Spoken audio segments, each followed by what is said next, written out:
Yo, this is Tone Kapone, and you're getting lifted to the sounds of my DJ, DJ Spaceship. Go ahead and beam him up, boy. Let's get him, get him, get him, get him, get him, get him. Greetings and salutations from us to all the nations. We're about to get loose, strictly for entertainment. We're reppin' Tampa Bay, 10 toes down. It's waves of the bay. No, we ain't playing round. Saturdays from 10 to 12. Make sure you ride the wave. It's Tone Kapone and DJ Spaceship on your airwaves. We're mixing interviews, R&B and hip hop. We're blasting off, and the top is just a pit stop.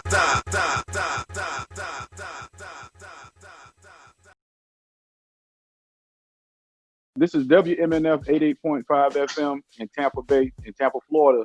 I'm DJ Spaceship. I got my man Tone Kapone. We got a whole legend on the line with us right now, and I got to properly introduce him because this man is responsible for some vibes and moods in my life on a personal note. So I gotta make sure I introduce him right.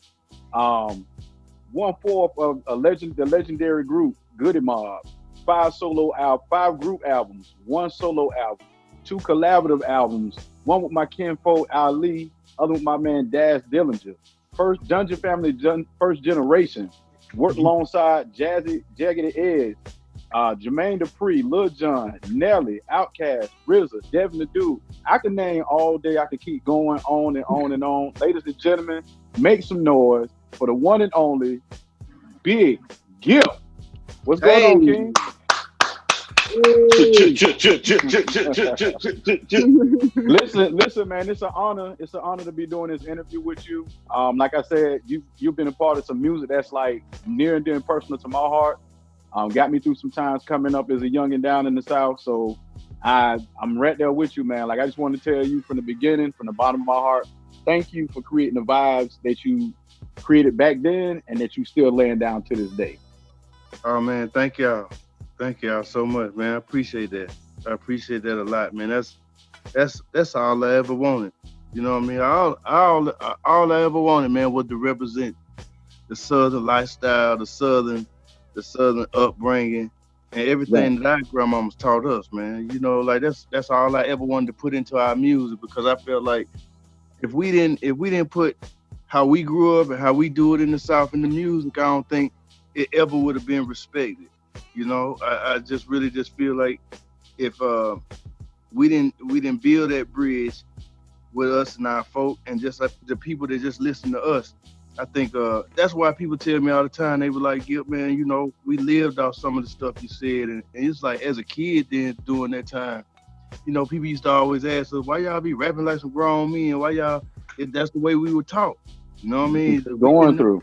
It was real hard to try and be,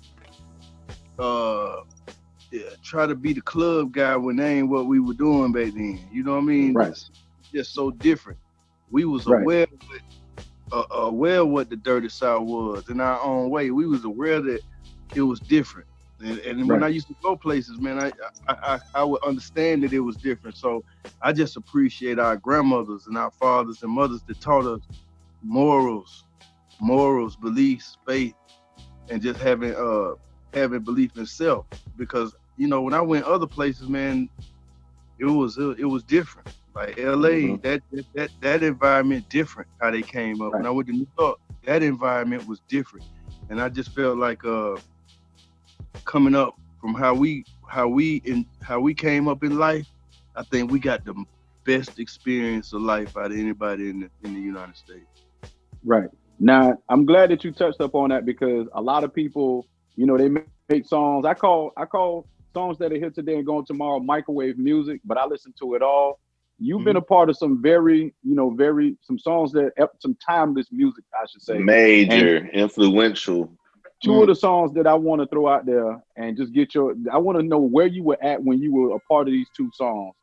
Get Up, Get Out, and Do Something with Outkast, and Grills with Nelly. Tell me where you was at, man, like mentally you did the Get Up and Get Out song, because that's a song that motivates a lot of people that be stuck in the slump. You know, they trying to get motivated to get up and get out and do something. Tell me where you was at mentally when you was a part of that song. Okay. It was the day we got called to the studio. Boss Town at the time. This is when Bobby and Whitney, Bobby still owned Boss Town. I remember us going in there and Reek them played the beat. He said, this is what we gonna do for Outkast.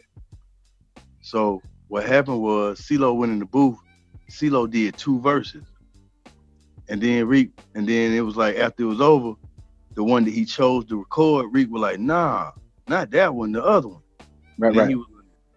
He was like, hold on, Reek, I gotta talk to Gip. He pulled me out in the front. And I remember this like yesterday. He said, Gip, Reek want me to do goddamn this, get up, get out. But that's my song. He said, I don't know. Like I said, Lo, your first impression is your last. And I said, if you do this song, you're gonna have many more songs after this. Right. And he walked in there and he did Get Out.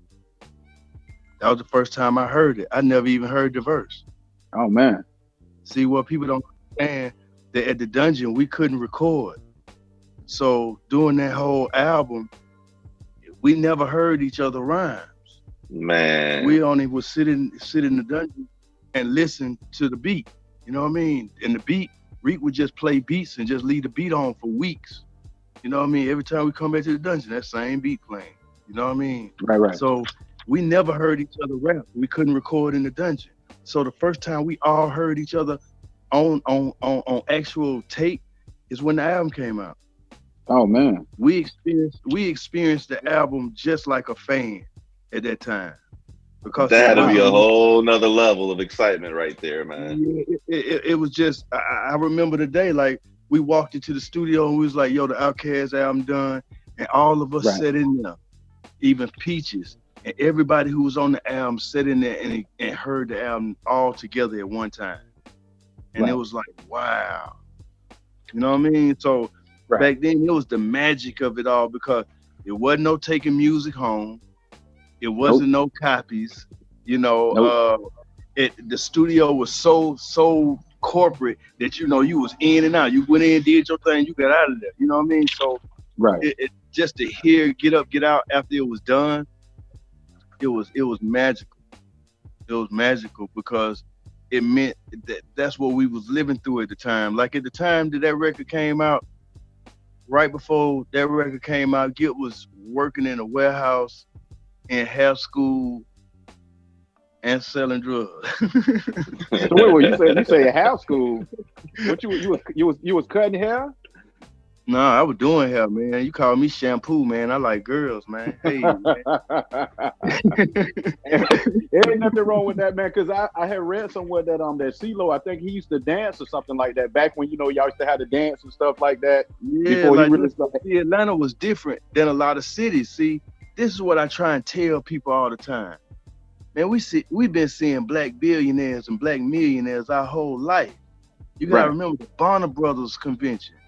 Doing hair was a big business in Atlanta. There's plenty of people even some of the biggest dudes had 4-5 hair salons. Barbershops were cool, but hustlers knew that hair salons made the money. And back then you had the whole fashion thing. You gotta remember the years of the early 89, 90, 91. Everybody was in the uptown music. Everybody was good then. Everybody was wearing Willie wear. We was you know, so it was the time then. Everybody was on some fresh shit. You wasn't on the fresh shit, you was on the prep. So it was like, you know, and then, you know, Florida, come on, man. Y'all killed them colors down there, man. Y'all showed we had to all the time. So we had to make sure we contributed too. Now, you know, we had to keep up with y'all, man. Hey, man, you know, the Florida boy, man, I used to go to Daytona Beach, man, before I even got in the business, man. So it was Daytona Beach, man. The Florida boys had the cars. The Florida boy had the girls with the color hair. Man, Florida was the greatest back then. Daytona Beach, man, it was Miami. Like how Miami is now, that was Daytona then. I just felt that right there. I just felt that in my soul right there, bro. Like, listen, it's a whole experience, man, because we had Daytona Spring Break, and then y'all had Freaknik up in Atlanta too. That was something that was wild too. Yeah, that was totally wild. That was and was started by college students. Now, like Grills was kind of like a trip.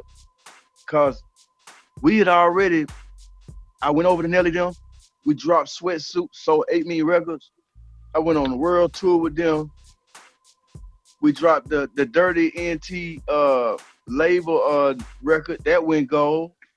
Then shoot, we went in the studio one night while we was on tour. You know, I was playing around with it because you know I'm the only one on the bus with grills, man. You know that was me and Ali. Right. So it's like we were like, shoot, we need to do some grills. So then Mo, you know, we were kicking it. You know, Nelly was kicking it. We were kicking it with Paul Wall and everything. Paul Wall did us some grills, and Mo was like, we about to do a song. And boy, he called JD. JD got and was like, okay, we're gonna do it at Southside. JD went and whipped the beat up, and but Nelly jumped on it, Paul Wall jumped on it, and then I got called by JD. JD, we went to the studio. We heard that beat one time. That song was done in 30 minutes, man.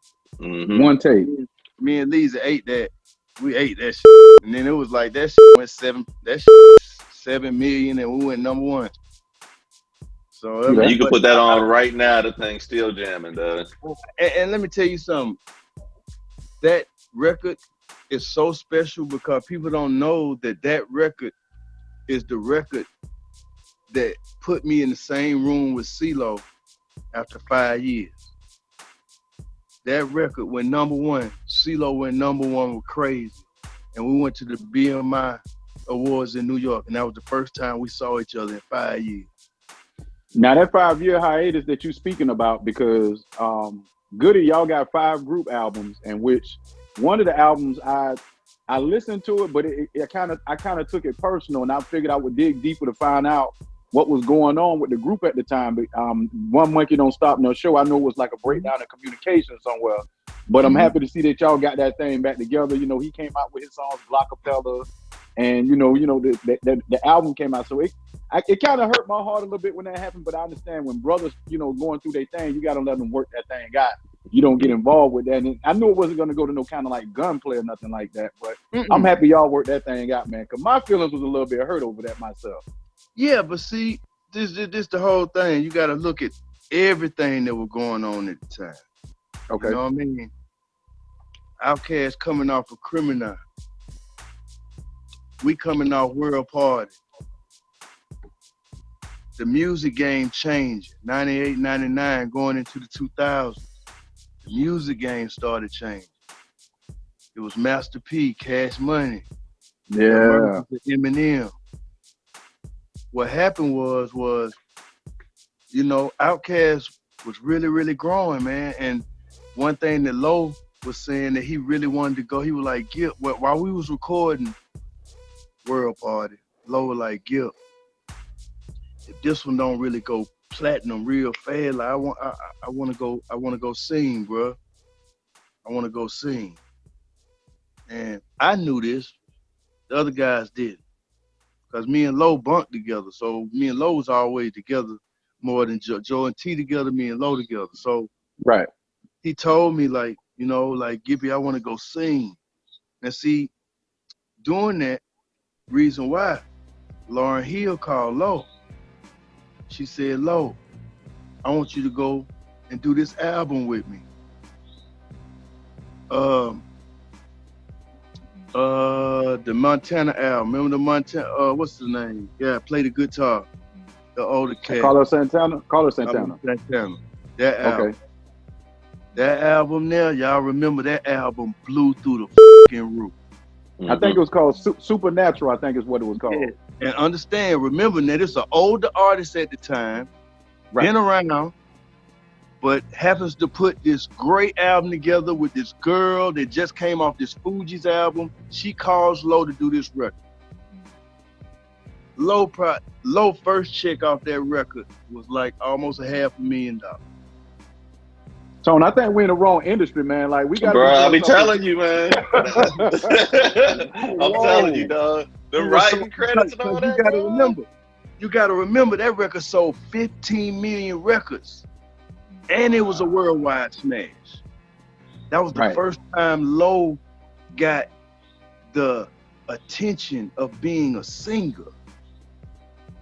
It put that taste in his mouth. Where he knew it validated him too, man. Yeah, it made him bigger than just rap. So it put something in him that regardless of what we was gonna do, regardless of what we was gonna say, he was gonna make that break because he had this breakthrough that, you know, most of us at that time, hip hop people, you know, we was all about hip hop. We didn't even pay attention to nothing to hip hop back then.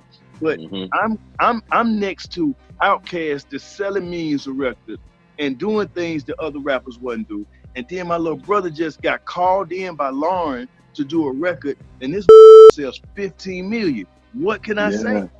It's tough. I mean, because he's not looking across the street. Mean? He looking across the street, down the corner, like he looking everywhere now because he on a bigger platform. He on a bigger platform, and then he got OG like, yo, you really need to sing. You really need to, you know, I know you rap, but I think you really need to explore how far your career can go with this. Okay, boom. We drop, Get Rich to This. Backbone's on that record, right? Boom, we drop Get Rich to This. It's the first record that Goodie Mob ever had hit the radio on the West Coast. Mainstream radio, Power 105, right? The Falcons going to the Super Bowl in Miami. It sounds good. It sounds good, but we know how that ended against John Elway and the boys. That's some Dirty Bird days, right? Yeah, it's like the Falcons going to the Super Bowl. Boom. We get on the plane, real life. We get on the plane out here at Hartsfield. Low get on the plane, Low say, Gippy, where Backbone? Now at this time, I don't know, so I gotta make a call. I make a call to management. Management like, yo, man, Backbone and took his kid and went to the Super Bowl. Woo! Low. Wow. First #1 record, Super Bowl party, Power 105. We perform and Get Rich to This. LA, we on the way.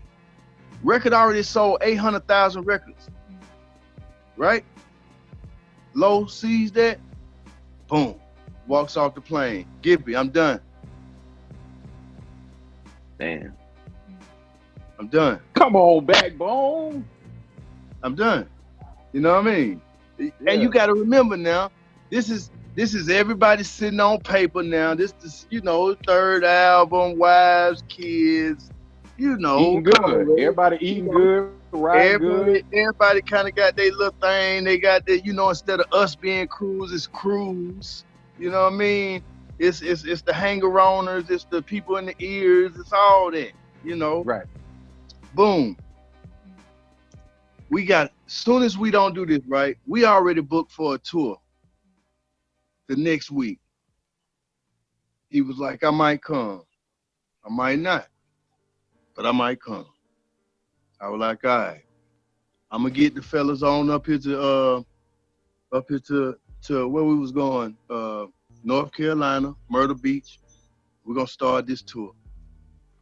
I get there that day. I do sound check, calling Low all day. I'm calling Low like, Gippy, I decided I'm done, man. I think I wanna sing, man, and I think if I come back out there, I'm not giving full attention to what I want to do right now. Okay, guess who opening up for us? Who you got? Black Eyed Peas. Okay. Before Fergie or with Fergie? Before Fergie. Okay. Right? Just us, will.i.am, boom. We do the first night, and I'm like, this ain't gonna do it. We ain't gonna be able to do this, man. Not without Low. You know what I mean? We can't do this. You can't do this without Low. Whole different vibe. I shut it down. We come back home. Now we hot. You know what I mean? Because now you f***ed up money. Now I'm hot. You know what I mean? You know what I mean? So, boom. We start trying to, I say, okay, I got to step up. I got to do what I got to do. Boom. I catch the single on the Shaft soundtrack with Serve. Okay. Boom. All right, cool. Boom. LA was like, yo. The next thing was the meetings with LA. All right. You got to realize this, guys. This is all happening at the same time. Boom, he leaves. Next week, we wake up, we hear on the radio, LaFace Records closed. Just sold the Airster for $145 million.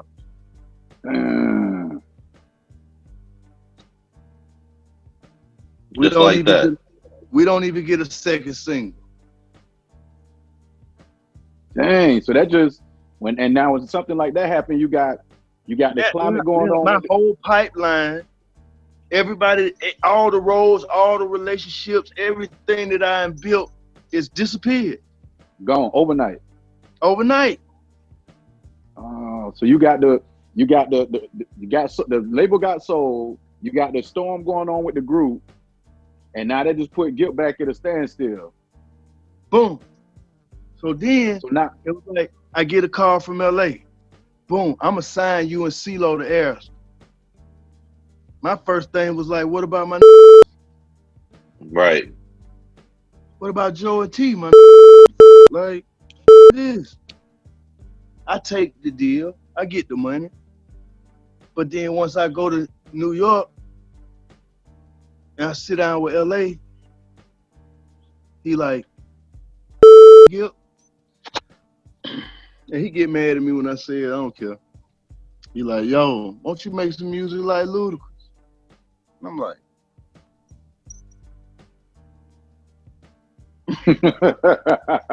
like I'm Gipp Goodie, man. We rock with Luda too, but Gipp Goodie, this is who I am. You just gotta stay true to yourself, man, and that's not who you were. But understand where he at. I just closed down my label. I'm running Airster right now. I showed up in town with Pink, so I'm on some pop shit anyway. Mm-hmm. You know what I mean? I'm on some big record, and that's all. I'm not even looking for what I was looking for in Atlanta. I'm in New York now. We in New York, baby. It's a whole nother vibe. You know, so his thing was call Pharrell, call Timbaland, call. I'm like, man, look, check this out, home. Let me go. He said, Gipp, why you want, they gave you $400,000. Tell me, let me go.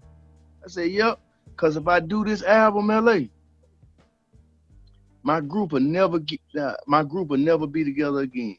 Because you're going to pit me and Lo against each other. Yeah. He let me go, y'all. So who did you put out Mutant Mind Frame with then? I took it to Alan Grumlot. Okay. So at the time, y'all gotta look. I'm over here. The only reason I went to Koch because I'm over here looking at Big had a success with DJ Yeah. You know what I mean? Outkast just gave Big a verse for but he blew out the roof. Boom, in turn, put money into Alan Grumlot them hand. Boom, they catch Jim Jones with Ballin'. Yep.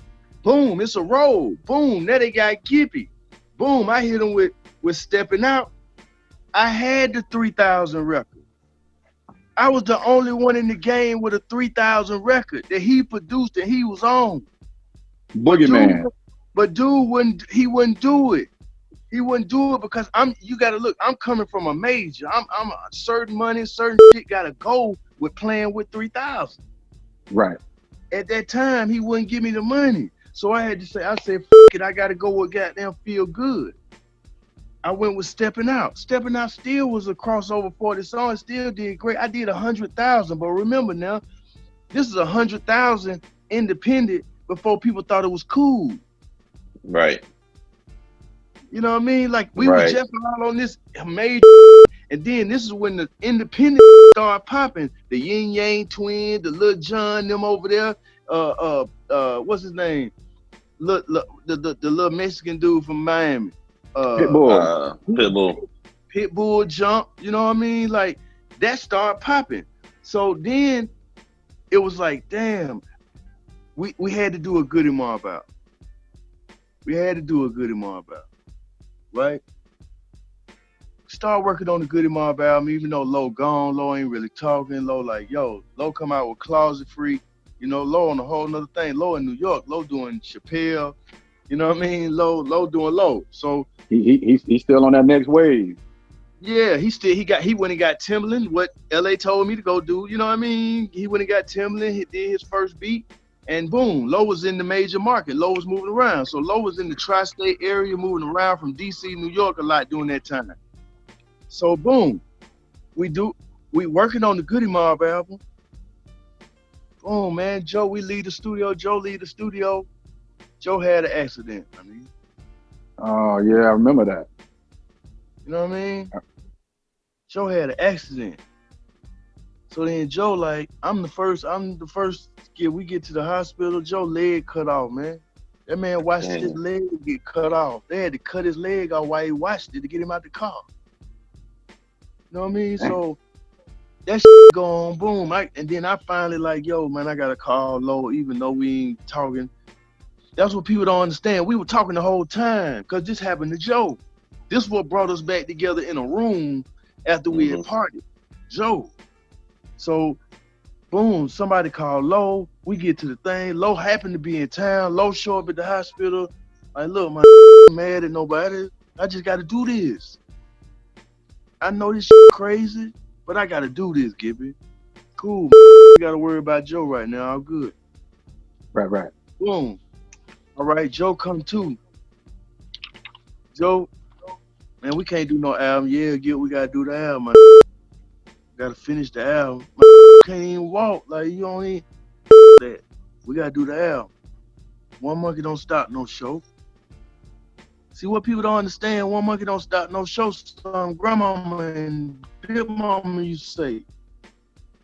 His grandmama used to say that. I don't care if I fall. One monkey don't start no show. Got to keep going. Joe named the album because of his accident and what he had to do. Didn't have nothing to do with Low at the time, but it had something to do with it because Joe pissed. Right. Like, look what happened to me, my and I still out here trying to goddamn stay alive. The record company, everything, every kind of way we knew how to survive the record game in the face. Now we out here playing in the independent game, trying to learn what the at the same time the streets is turning over. You know what I mean? The streets is going to the hood now. Now you starting to have the emergence of the TIs.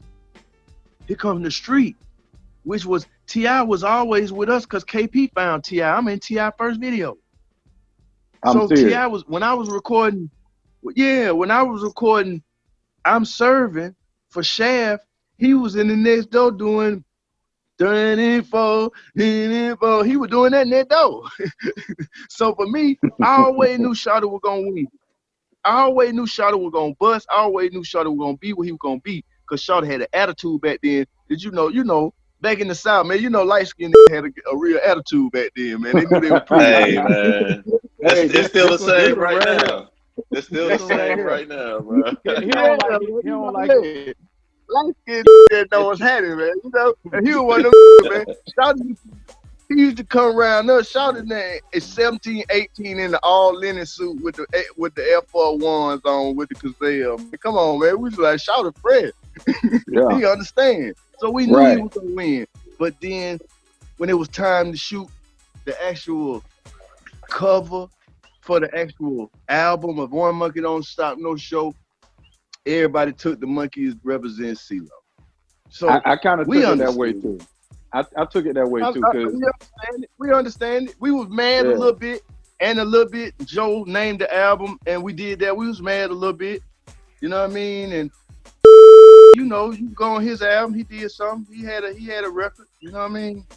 So it's like, it wasn't that, but we still was talking to you. See, me and Los talked to each other the whole time. So you gotta remember, I'm married to Joy. I'm married to the queen. I'm married to the one. So everybody always talk to Joy, especially about that funky shit. What do you think they got? You got it from Joy, man. Yeah, because Joy was the one who used to come around us and, yo, let's go meet up with Dallas and Lenny Kravitz. Let's go meet up with Dallas and goddamn Janet Jackson and all that. Joy was the liaison between the hood and the people downtown. See, my crew, we was real Atlanta hood. We didn't go downtown. You know what I mean? Like we didn't go downtown. We didn't go downtown and we started doing shows. You know, cause we was from the old Atlanta. Like, we don't f with that, boy. You go to jail over there around. You know what I mean? Right. New. You know what I mean? So, with that being said, it was like, yeah, we did it. Yeah, we talked about it. But I said, but look at this though. I'm like, and I tell him this all the time. I be like, shawty, but think about this though.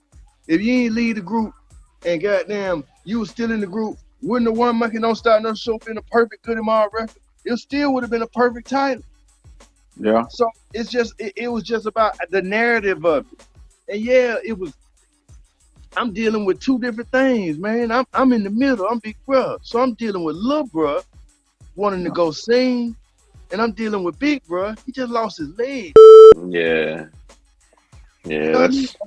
And Joe I Rock, that's the one. He the one going, bruh, you talking about gunplay, like he the one. You like, so it's like when your rock go down, and then it's my songbird on my other side.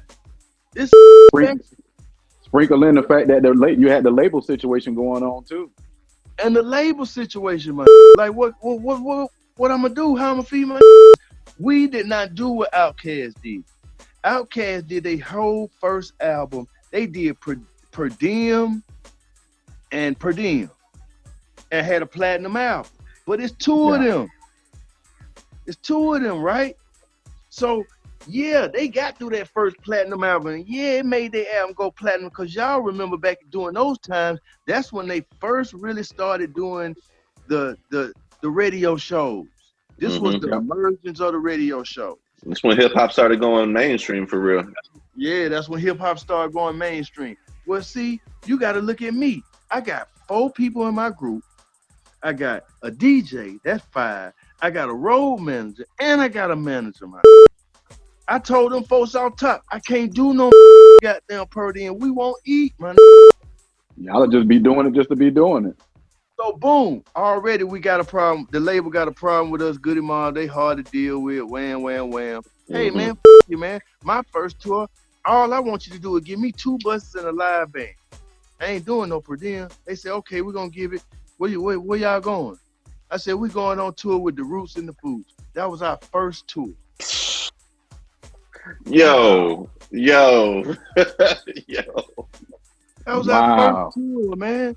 And it was the most educated. It was the first live hip hop tour of that time. Nobody was going out from the first act, second act, and third act had a band on stage. And it was the greatest tour of all time. Like the sound was immaculate. The Roots were they hungriest then. Like we was hungry. That girl was, boy, she was beautiful and cold on that mic.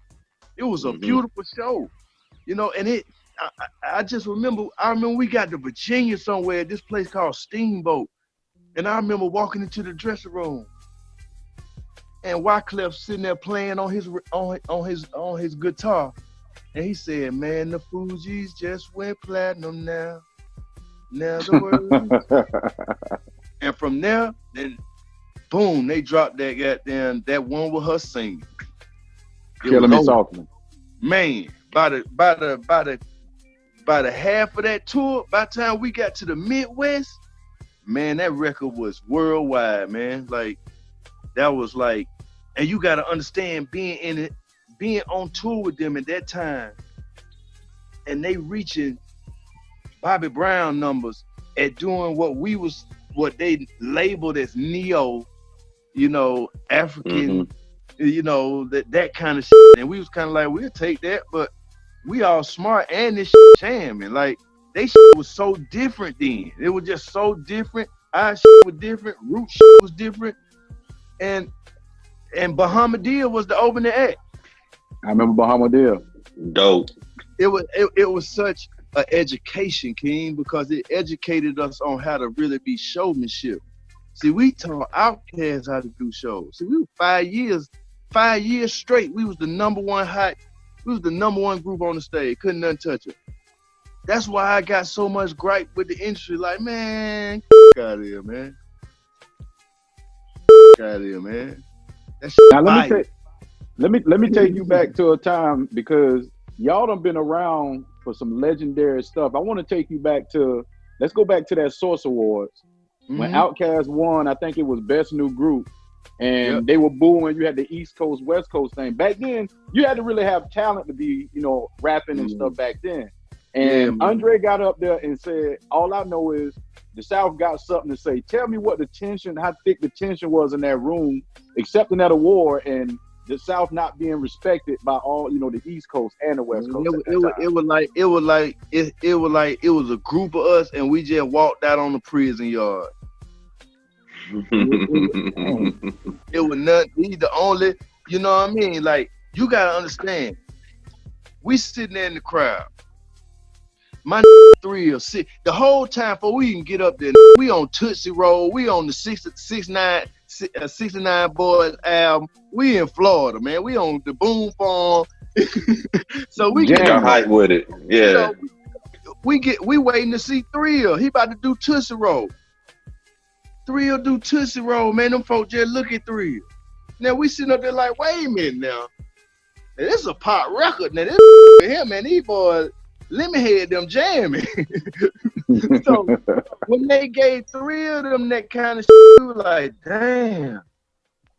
So then they did the other lyricists of the year, and they had Biggie Smalls, Big Mike, somebody else, and we was kind of like Big Mike. And they were like, Biggie Small. We were like, damn, I thought something serious was goddamn serious. We were just like, man, I don't understand. This ain't goddamn falling out. Wait, they just booed 3 of them. They just got that. To me, they robbed Big Mike. And then, boom, it's our turn. And then they won Album of the Year. And it was like, when we got up there, I just remember me standing behind Dre just looking at everybody like, man, this shit up, man. Shit really up how y'all treating us, man. But I wasn't all the way we wasn't feeling by ourselves because they did the West Coast the same way. Right. You know what I mean? Like Snoop them was in there hot. They was in there hot, but they just wanted to fight everybody. At the same time, it was a group of from New York that was getting treated the same way. The Wu-Tang. See? While we in New York at this Source Awards, Outkast dropping their album. Boom, we go to the Source Awards. The first time the next 2 or 3 days, Outkast album come out. When we go and do this little club, we doing the show. Biggie in the front. When we do Get Up, Get Out, he stand right in front of CeeLo and rap CeeLo verse with him. Wow. Man, that's a moment in time right there, bro. He rapped CeeLo verse standing there. I didn't know who he was at the time. Right. But Lo did, you know what I mean? I knew Biggie, you know what I mean? But I'm saying when he rap Lo verse, I was like, damn. You know what I mean? Like, he knows. So he always had him and Puff always with Lo. They always respected Lo off that one verse. All that Get Up, Get Out verse, man. He was the first round out the crew to get Rhyme of the Month. Man, that was unheard of back then, man. Right. You know what I mean? So, it just felt like, imagine this. It's over. In the back of us, Wu-Tang acting a fool. The crowd, New York itself, just feel like these other, you know what I mean? Right. You know what I mean? So everybody felt it. So we walk out of when we walk out of the Source, it's kind of tension. It's tension. It's like you also got Ruthless up in there. They got beef with Death Row. That's Bone Thugs and Harmony. They got beef. Boom. You got Quick and 8 in the house. They got beef. So we walk outside. I see Dads and Corrupt just over in the cypher just serving. Just Corrupt just out there like, so who wants some? Wow. Yeah, like, oh, that's true. When he say that in that rap, so I'm standing outside and I'm serving it, that was real. Him and Dads walked outside and Corrupt was like, me, I battle any on the block. Whoever want to go, let's go. So we see that. We leave it. We go to the hotel. So just imagine, we outside, we all like, damn, bro, the goddamn treated us out like tonight, folks. Like, we ain't shit, huh? Just imagine while we standing there, we standing all out in front of our hotel. We drinking boom form in real life. A dude walk around the corner and was like, what's up? What's happening with y'all, man? I with y'all. It was Method Man. Oh. If y'all look on the internet, it's a picture of us and Method Man. That was the night I took that picture. Method Man had no goals or nothing. He said, it's hard. What y'all doing up here? He said, man, we performed Outkast's album tonight. He said, you know what?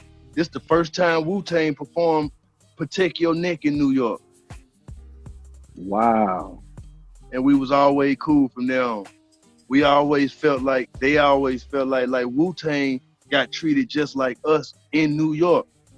Right. During them times. Cause they was from Staten Island. That was like the country to them. They were like, man, them across the water, man.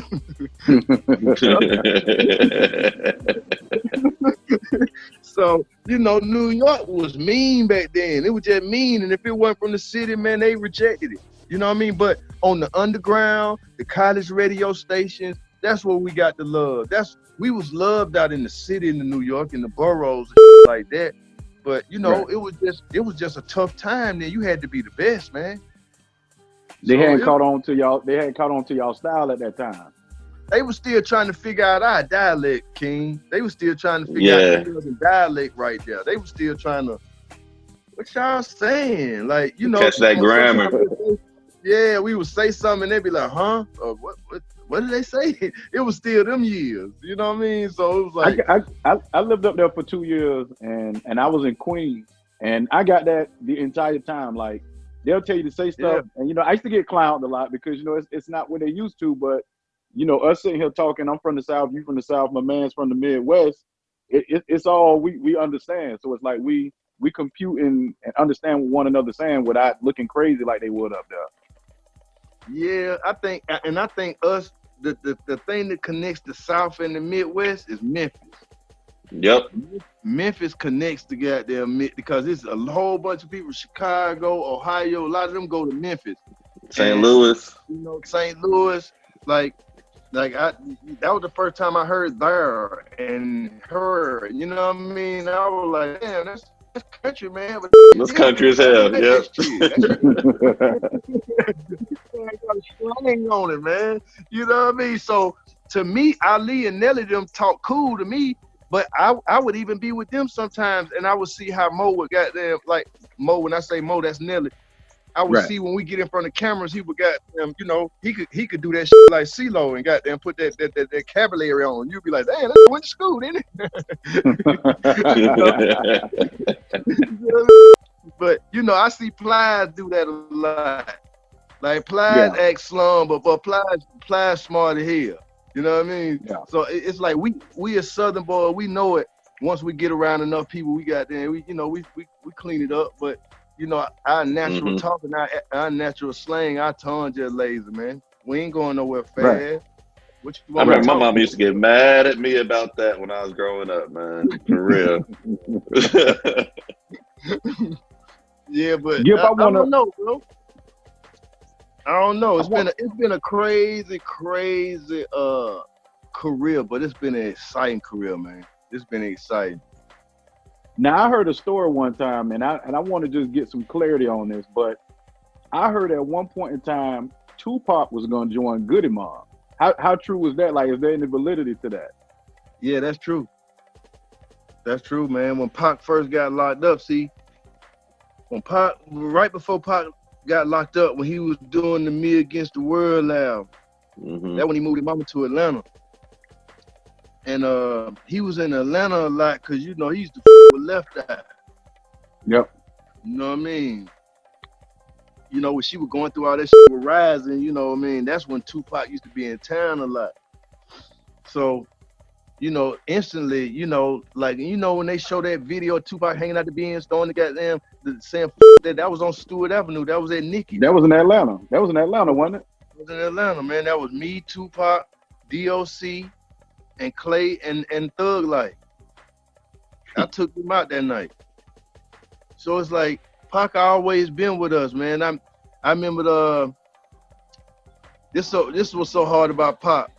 When he was doing Above the Rim, we met Pac then, and we wasn't even out yet. Pac had a show at Clark, Atlanta. It was Pac, and it was Parental Advisory. See, people be trying to leave Parental Advisory out when Parental Advisory was the first crew from our crew that got signed. Mm-hmm. Parental Advisory had KP in the group. You know what I mean? So with that being said, it was a Parental Advisory show. And I remember we got to the door, Cujo had weed, Cujo get locked up, Pac come in, he late. Pac come in, he run right on stage. He say, man, these folks trying to cut my time. If they cut my time, ride in this motherfucker. And after that, boy, we were together with Pac all the time. We thought he was cool. So it was cool. That's when he moved his mom. When he got locked up, he would call from jail. He used to call our office, Gibby, when I get out. Man, I'm coming to Atlanta. Man. I'm coming to Atlanta. Start over. My mama there in Stone Mountain. It's all good. Boom. And having these conversations, boom, that's when Suge showed up and got him out of jail. When I find out, next thing I know, Pac in California working on goddamn All Eyes on Me. But then that's we crazy. Get back right before. So while we on tour, so Pac doing All Eyes on Me, All Eyes on Me come out. We go on tour now. We on tour with De La Soul and Fishbone. We going through LA. We get to LA, Pac called me, like, Gibby, come to the studio. I want y'all to hear something.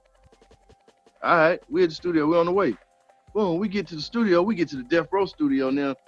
I'm gonna tell y'all, man, the Death Row studio back then, man, that shit was like prison, man. That shit was intimidating, huh?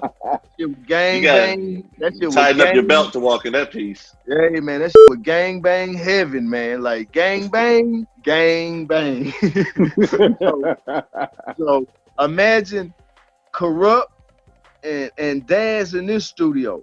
That's Long Beach Crips, and that's 60 Crips everywhere. Menacing. Pac is in this studio. We come in the studio with Pac. Pac sitting there tripping. I walk in the door, Pac got goddamn. He's sitting at the table. He's sitting at the board with Lisa, with Left Eye. He was like, Gippy, I want you to hear something. And he hit the button. Man. That was the first time I heard it, man. The first what time. you heard? What you heard, Gip? What he played for you? I know what he played. The one, man. The most disrespectful rap song. he played that boy, man. And they hit him up. They hit him up. Yep. He played that hit him up, man. And I was sitting there like, wow. You did this. And he was like, yo, Gibby, it, man. I'm going to war with these. And I was just like, man, Pac. I was just like, man, like, so, boom, we leave LA. Pac like, yo, we going to Vegas, we going to the fight.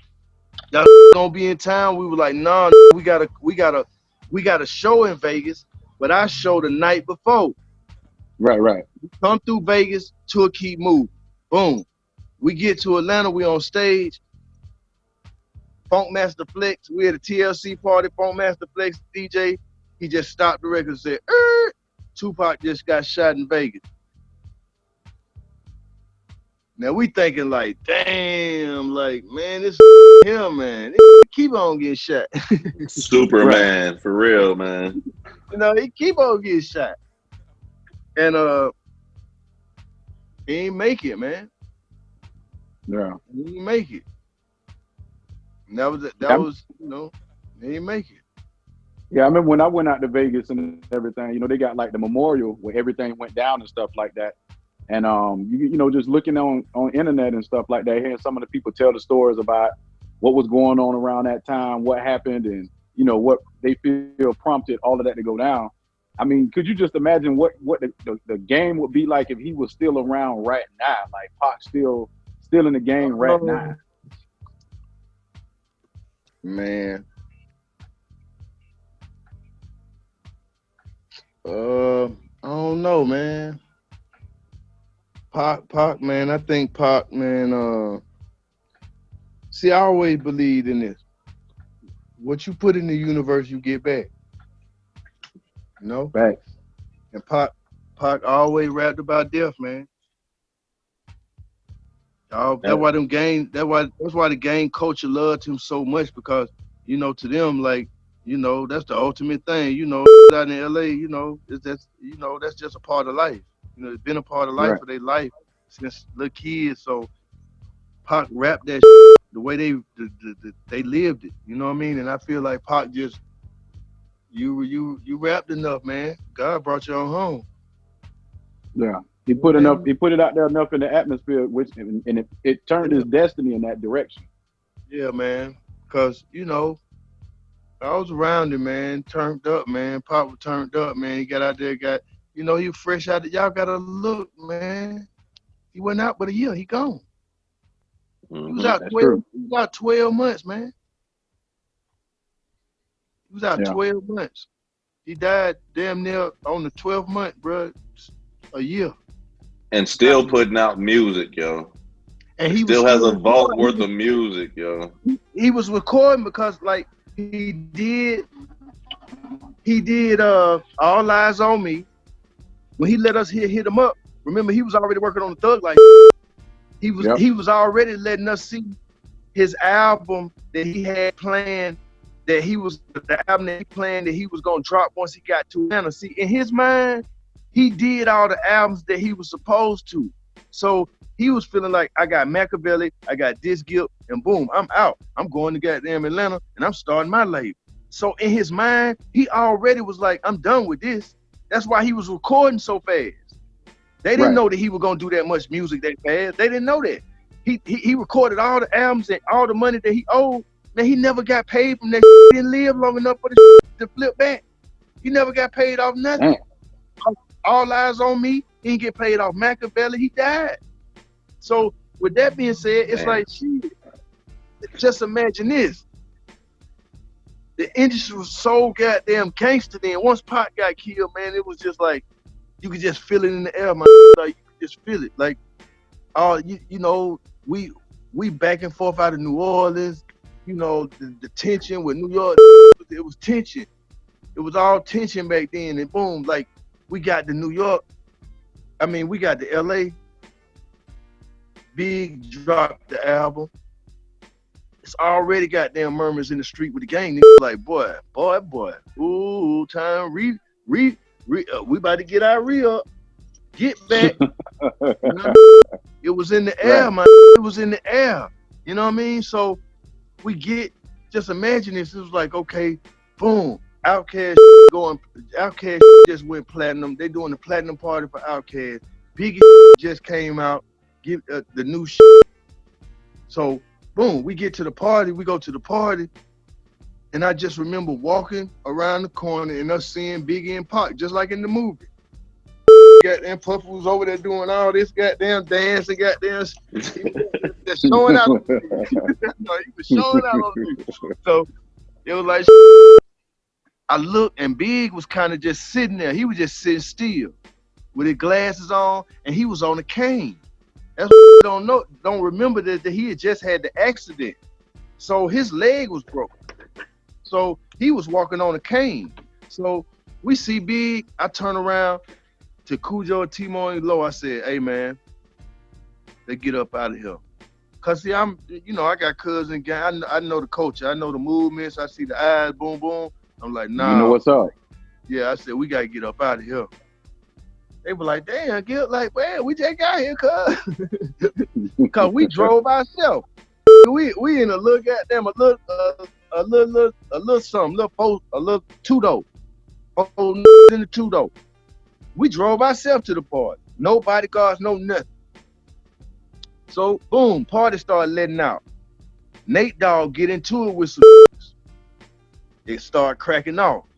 Nate get into it with some. The crowd start moving. We get outside. They move. They get Big them out. Big them get out before Puffy them. Big already in the car. So when we walk out to the corner, they already pulled their cars up. Big and jumped in the car, and we right beside like a little carport where the cars were parked. Right. So when we walking by, Lil C, he rolled the window down. He said, "Gibby, what's happening? Y'all, what y'all doing?" He said, "Man, Gip, who did that Black Ice beat?" I said, "Man, my DJ." That's when people start really hearing Mr. Sheets like DJ, because he had just did the song with Outkast with Slick Rick, right before that, but they start hearing his name. I was like, "Yo, Mr. DJ." He was like, "Oh, okay." Big was like, "What y'all doing?" I said, "We going to the Outkast party." He said, "We coming too. We just waiting on Puff to come up out of there." Right. I said, "All right, cool. We gonna see you at the party." We walk off. We get in the car. We drive to the party. So when we get to the party, skirt, boom, Big just got shot. Huh? We just seen it. We just seen it. Boom. We go to the hotel. When we get to the hotel, Busta Rhymes in the floor, in the middle of the floor, just busting, just crying, just like, man, spliff like, "Yo, my nigga, we gotta go to the hotel. We gotta go to the hospital. We gotta go check on Big." Got them T-Mo, Spliff, Busta, they jump in the car, they go to the hotel. Man, Mo called back over there. He was like, "Gip, he gone, man. Dang. He gone." So back to back, you see two legends back to back, you know, that you affectionately close to, you know what I'm saying? I know that had to be a tough time, you know what I'm saying? And, you know, And that shit was crazy, man. And then that's right before Low. That's right before the third album. And I'm going through that with Low the whole time because I'm trying to get them sway him back and forth, but it's like the Santana thing just put him over the top. So then, like, you know, as we did the World Party album, but we did it against our own principles. You know what I mean? Because it was almost like LA was like at that time, like, "Come on, guys, I need some pussy songs, man. I need." You know what I mean? Like putting up big money. I need some goddamn Outkast. I need. You know what I mean? And it was like, okay, like, all right. Backbone did Get Rich to This. We did it. Our biggest radio record at that time. But feeling wise, it wasn't. You know what I mean? It was hard because it was like that was the first album that we started to say, okay, well, let's take it out of Organized Noise hands. Right. And then at the same time, Organized Noise, they getting into it with LA about, "Yeah, man, I'm bringing you two of the biggest groups in the world. You trying to chump us out." So then that's when Reek them go do the deal with Jimmy Iovine. So now just imagine now our home base, they mind frame is LA, Jimmy Iovine. You know what I mean? We about to put Cool Breeze album out, Wish Doctor album out. Y'all can all be on the albums, but we move in another direction. And now we got more and boom, Reek them catch waterfalls. That supposed to sell 15 million. Classic. And Low was on the chorus. Low sung on the record. So Low got paid. Did y'all know TLC at that time?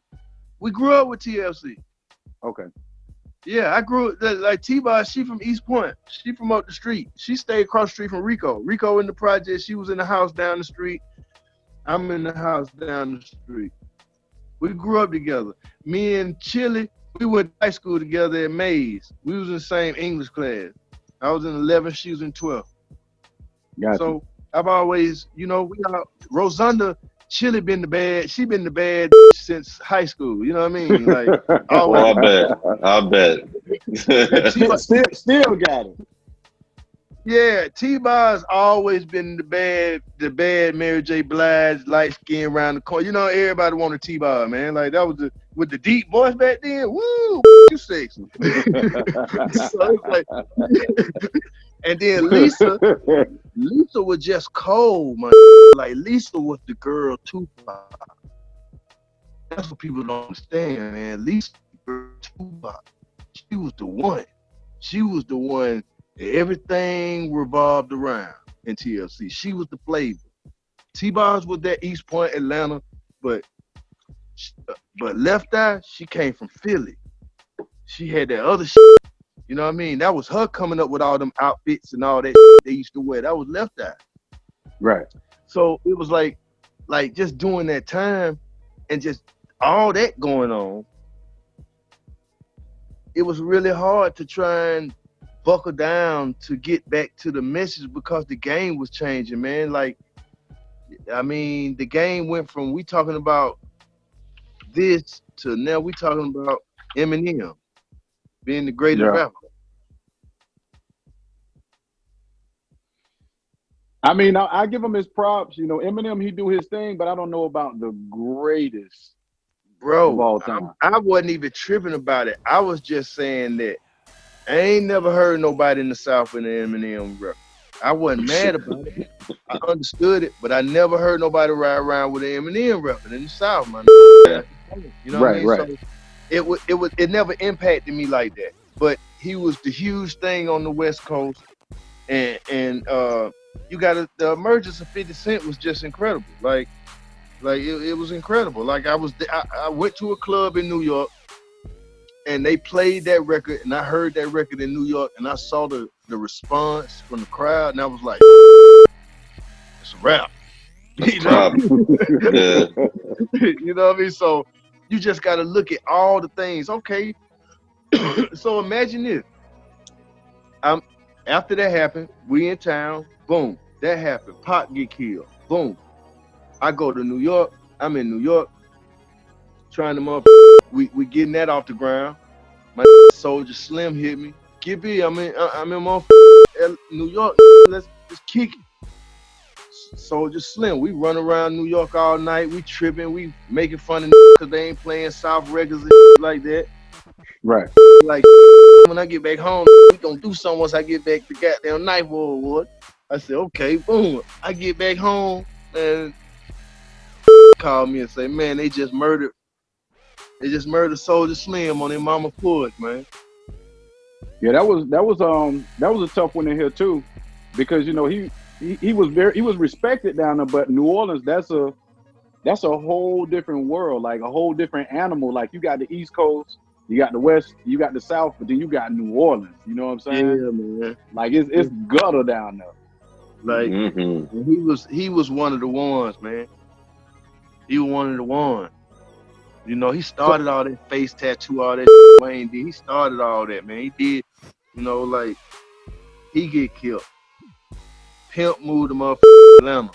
Me and Pimp together all the time, everywhere, man. 5-6 years, man. Boom, Pimp catch the case. Pimp go to jail. Yep. Goddamn.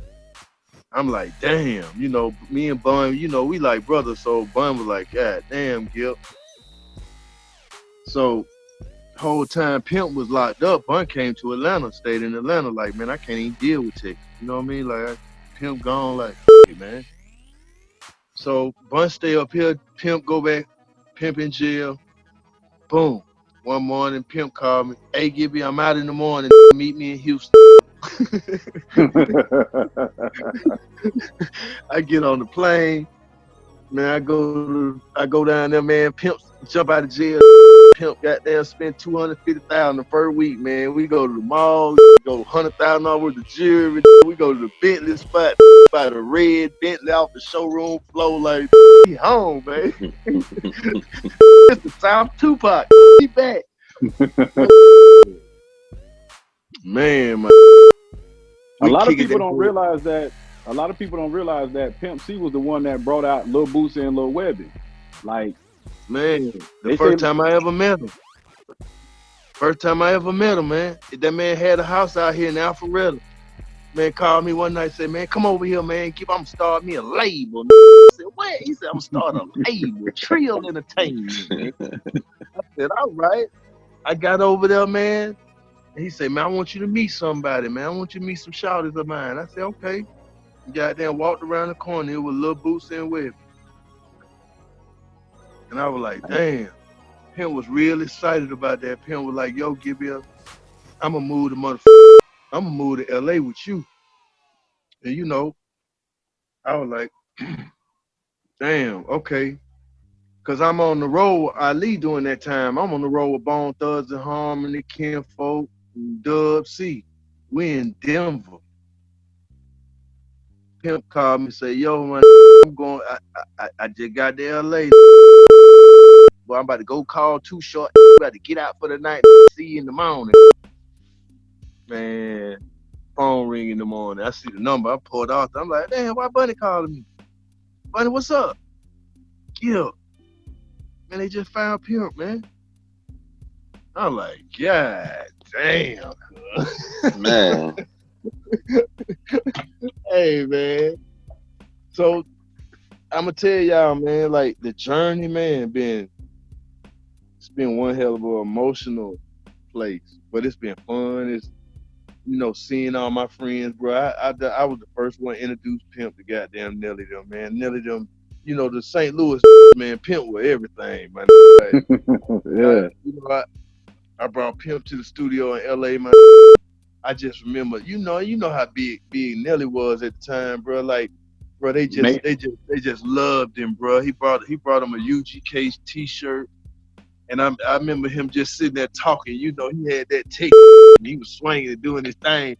Man, talking that shit. Boy, I could just remember that Nelly them just sitting there and all just like, damn, like, they don't even make these no more.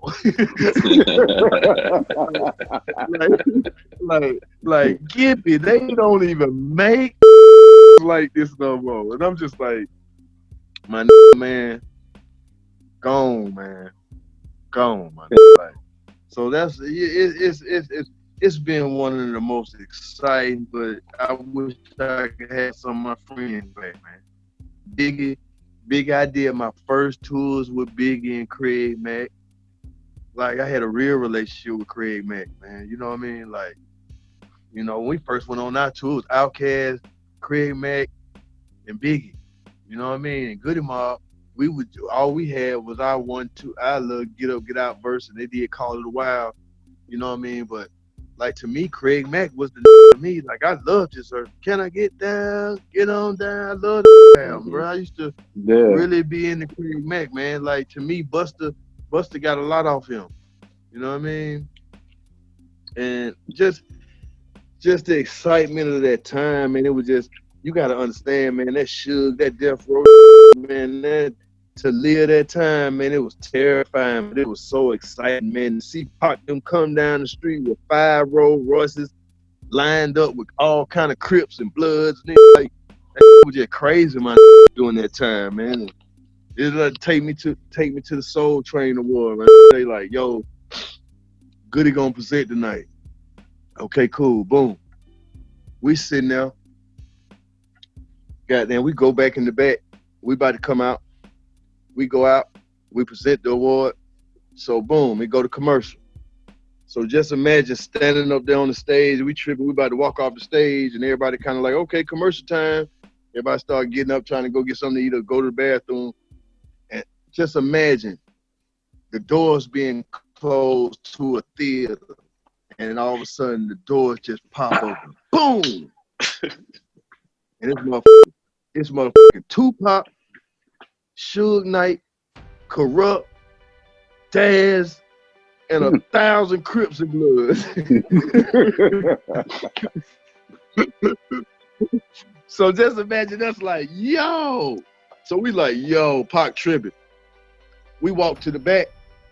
So when we walk to the back, Biggie them coming in there, cause Big about to do his song. And he got on the suit, he got on the hair, he got on everything. He about to do some big swag.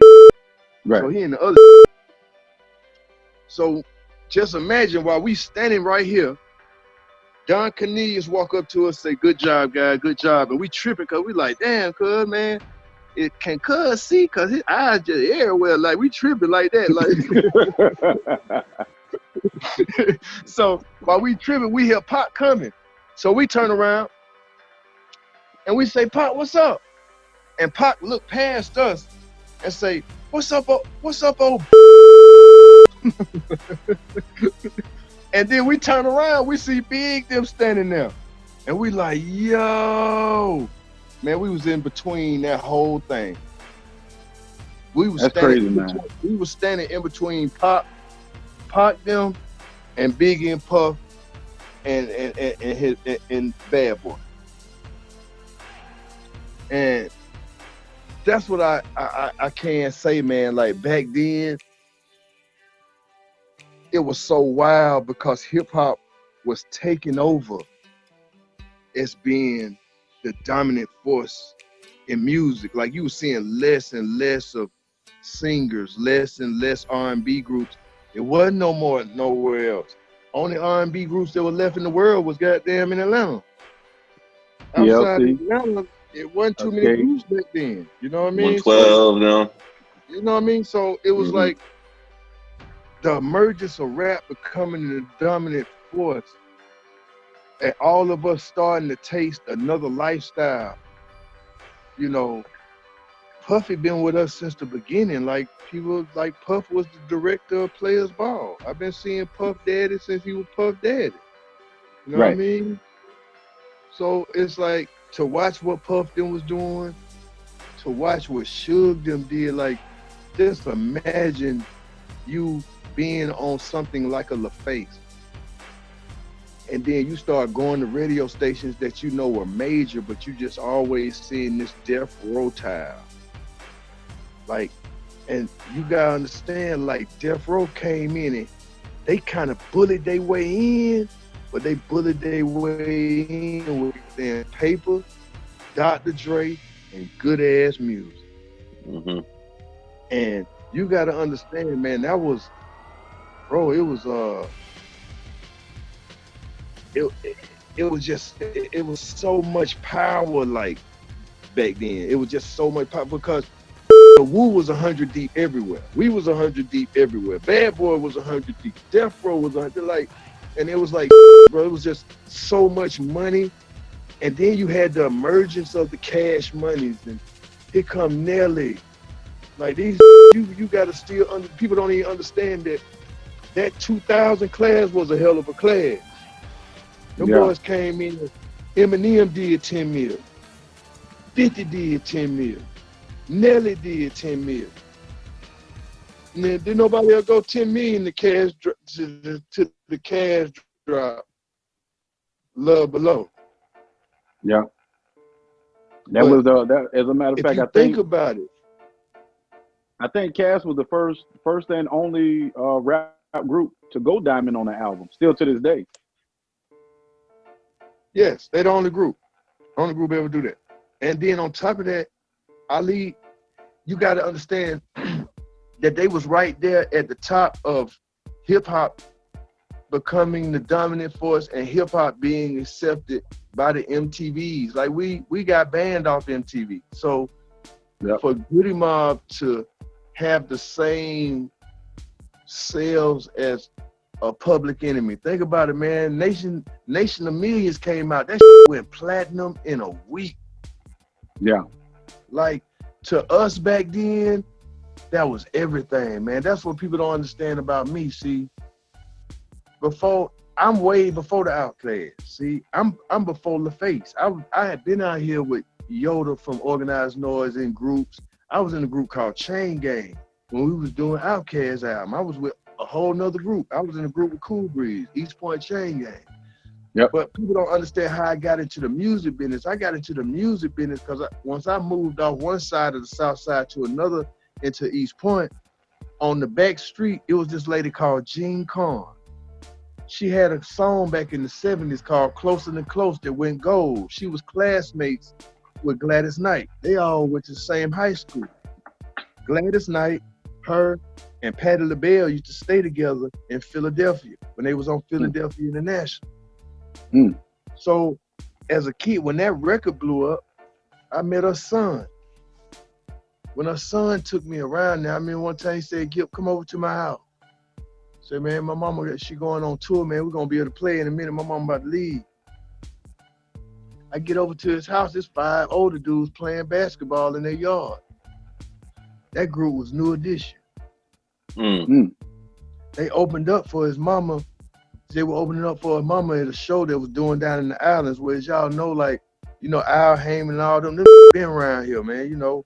So it's like all that was going on. But okay, so this is when I first get my bug. I'm like, damn, your mama a singer. Like, damn, okay. Next thing I know, you know, he was like, yo, we going to my sister's birthday party. We go to Fulton County Stadium. His sister Miriam had her birthday party with the Jackson 5. Oh, damn. So I'm seeing all this. I'm soaking it up. I'm in the room with entertainers. I'm in the room with I'm seeing these shows. It's like his mom taking me to the shows with her on the east side of Atlanta, this club called Sensations, where his mom's cousin, that was Peebo Bryson. Remember Peebo? So it's like you see how he connecting the dots with all these. He just throwing names, man. Like for real. Like it's like people know about, they know certain things about Goodie Mob, but when it's always good when you can sit down with legends such as yourself to find out the backstories and the deeper, you know, under the surface things people don't know about. They don't know that, you know, Tupac was going to join Goodie Mob. They don't know you guys was connected to Biggie and Pac, and you know, like you said, I you know, the Puff did Outkast first video and stuff like that. Now we going to the Peebo Brysons, and you know, you telling us how you got your first taste in the game that made you want to do it. Now you dropped some advice on your first album that I wanted to touch up on, and I want you to tell me how you would apply that to today's climate. And what you said is, let this be an example. Originality works for those who have the patience to wait. How would you apply that to today's climate? That's the reason why Atlanta the best in the world. That's the reason why the South the best in the world, man. And I ain't gonna just put on Atlanta, I'm gonna say the South. Because we said from off top, we not gonna follow the rules. We just gonna be patient enough to wait till the game catch up. Right. And we did that. Outkast is the only group that sold more records every time. Yeah. I don't know no other group of dudes that got to do like 3,000 and CeeLo. I don't know. I tell people that all the time because I'm like, you know, when you look at the game, you got on the West Coast, you got NWA, you know, up in New York, you got Run DMC, Midwest, you got Bone Thugs. But when you look at somewhere like in Atlanta, you know, in the South, you got 3 6, you got UGK, you got Ball and G, you got Goodie Mob, and then you got Outkast. And it's like, it's just a different nature of the beast when it comes to Outkast and Goodie, because y'all styles meshed so well together. Like you can take you and Low and put you on the track with Big Boy, and then you can take 3 and put them on the track with Joe and T-Mo, and it's just like interchangeable parts and stuff, like fixing on a car, and you always got all these accessible parts. And the most slept on part, I think, about the Dungeon as a whole, I think a lot of people sleep on Organized Noise. Like, I mean, when people mention, they do that because they from the South. Right. They do that because they from the South. If we you was ask from somebody, North, we would be the greatest.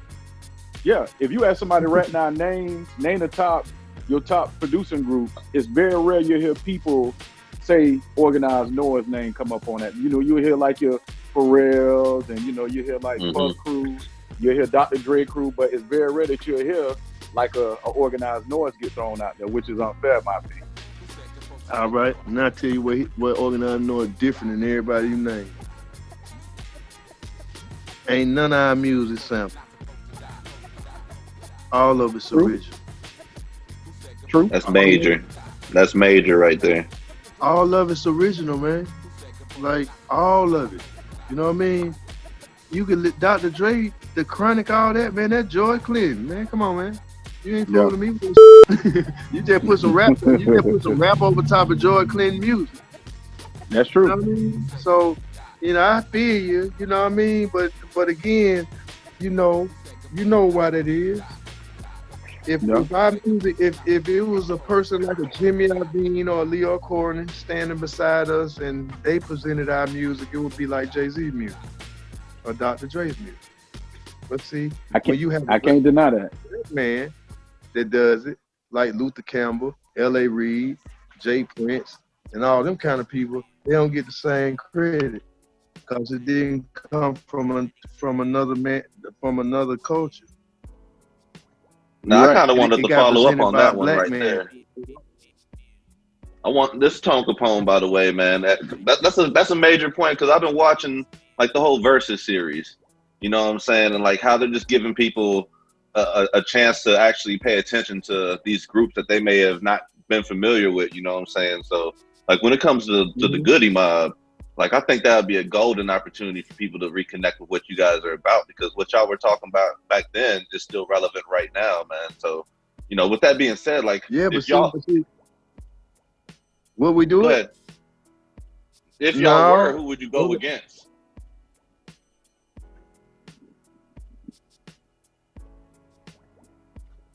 Only people the only people that I would feel like we could be put in the room with is our elders, and that's Public Enemy. Nobody, I don't really, not from the material. You know what I mean? When you can go fight the power and then go just about crazy, you know, I got rock songs too. We did that too. So it's like that's the level that I would do it on because see what people don't understand is that before Gipp got into the business, that was always my favorite group, Chuck D and Ice-T. Well, before I got in the business, I used to work at Red Lobster in East Point. And I remember one day I was singing this song and he would say, "Man, you like Public Enemy, huh?" I said, "Yeah, man, I really do like Public Enemy." He said, "Man, they coming to town next week. You want to meet them?"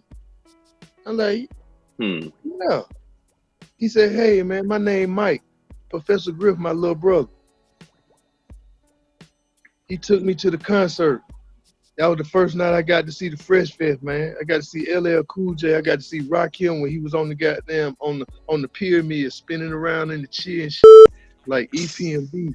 It was great. Like Public Enemy was goddamn, they was goddamn headlining. And I remember we was standing in the back waiting on Chuck, man. I'm like a little kid, just like, damn, waiting on Santa Claus, man. Chuck pulled up in the goddamn taxi and jumped out that hole. And I was like, damn, like the humbleness. That man headlining. Man showed up in the taxi. You know what I mean? Like I was just like, damn. So just imagine me meeting Chuck that night, getting into the business, and he got them like, damn, you the same little kid. But then on top of that, me being at the DMV one day on the South Side getting my license. And I turned around, I was like, damn, that look like Chuck D. Like, and goddamn it was Chuck D. He said, "Gipp, since Mike moved here, man, I started coming down here ever since. See, what they don't know is Jam Master Jay used to stay on the South Side.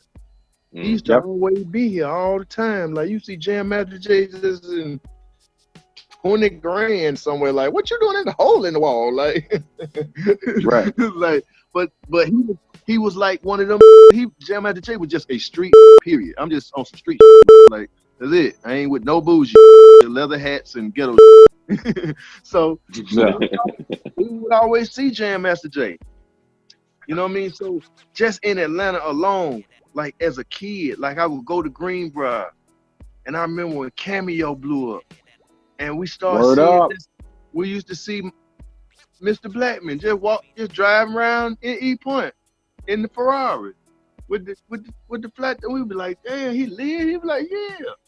So just imagine us when we get the budget for goddamn soul food, and Reek like, yo, well y'all, we like, damn, okay, we did players ball. Now it's time to work on soul food. What we gonna do it?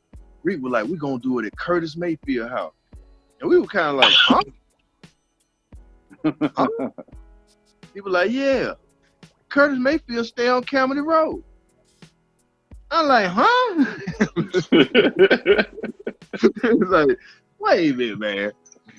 So we go across Camden Road, not too far from Greenbrier. Boom, we go to this little house. We walk in the house. He was like, man, this Curtis Mayfield house. This is where he used to come, sneak, and do his music, right? We walk into this man's bedroom. He still had the original tapes of Superfly. in his bedroom. Wow. He the one told me. He said he one day he got there. He came through, and he was just like, "Yo, don't y'all never sign no publishing deal until y'all retire." And we didn't even really understand it, but he was giving us game. And you know, I was paying attention to him so much that he kind of got into the liking the gift. So he kind of was like, "Man, come in with me back here in the room." So he took me back in the room. He's showing me the super fly. He was like, "Man, everything I ever did, I do it. I keep my own copies. I keep my own. Always keep your master, even if you have to record them yourself, so you'll have a copy." Right. He said, "Come in. I want to give you something." I said, "What is it, OG?" And he gave me that sweatsuit that I wore on Soul Food. Wow. So that sweatsuit came from Mr. Mayfield himself. That was one Do of you his still sweatsuits. you still own that sweatsuit? No, man, you know, too many moves. You know, Yeah. man, too many moves. I was so young. And at the same time, like, you know, going from, you know, wearing that sweatsuit and not really knowing where we had a taste of fame. Yeah, we got a platinum record, but still it's different when you still like, it's y'all turn. You know what I mean? So we went into Soul Food so humbly and so like, we gonna just do it feel good. You know what I mean? Cause you gotta understand the face was sitting there like, okay, well, we just got all this play ass. We just got out of Outcast. What y'all gonna do? So it was kind of like, damn, you know, first thing Reek and Ray and Sleepy was saying is, it can't sound like Outkast, man. Yeah. It can't sound like Outkast. So just imagine that we recording the album, and one day Reek said, "Hey man, come to the studio." We get to the studio and I walk in there, motherfucker. Dun, dun, dun, dun, dun, dun, dun, dun. We like, dang. Well, a week before that, Reek then was mixing. A week or two before that, they had left Bosstown and went to the Dallas studio to mix a TLC record. Where in the B room was Busta Rhymes and Rampage. Busta Rhymes came out. He started having a real deep conversation with Big Rube. Boom, him and Rube hit it off. He gave Rube a book. The book was Behold of the Pale Horse. When Rube read the book, and then he just said one day, "Hey, everybody read this book." And we all read the book. So just imagine we walk into the studio and it's just dun, dun, dun, dun, dun. And Joe came in, went up, sing, unfold. Joe just took that book, what he got out of that book, and he started Sell Therapy. And it was like, when everybody walked in the studio, from their interpretation of that book, we wrote our verses to it. And man, Sell Therapy was born, man. I'm in the middle of Kansas. I'm from the middle of Kansas, bro. And I remember when that song came out, that thing like took over. It took over my city, at least, man. Like I just remember, like, and it's been 25 years, man, and all this stuff is still relevant right now. That's what's the crazy part about it, man. But I remember where I was at the first time I heard that song. I think I had the tape single somewhere around this house somewhere, bro. Wow. I mean, we did that day. The next day we came back, Reek had said, "Hey man, go get Breeze." I dropped Breeze off. He called me back. Dirty South. When we finished Dirty South, that was the end of Soul Food. So Dirty South and Sell Therapy was the last two songs we did on that album. Both legendary tracks on a classic album. I won't even say it's a Southern classic album. It's a classic album, period. You know, like you had Soul Food, then you had Still Standing. Like Still Standing was that's just Goodie Mob on steroids to me. You know, like, y'all took that thing to that Yeah. next level. Like that's one of the albums that I felt should have got 5 mics and it didn't. They Because perfected the wheel with that one right there. yeah, you could just let track 1 run all the way to the end of the album, and everything it was perfectly placed. The production was on point. The bars was on point. Like everything fit perfectly where it was supposed to fit on Still Standing, and it was a step up from Soul Food. So, I mean, like I said, man, you're part of some albums and songs that's a part of the soundtrack to my life, man. Like I'm a country boy. I'm born and raised in Tampa, Florida, man, and I just appreciate y'all putting that music out there like that, man. Like it hit home for me. I'm gonna tell you, man. Just imagine being on tour.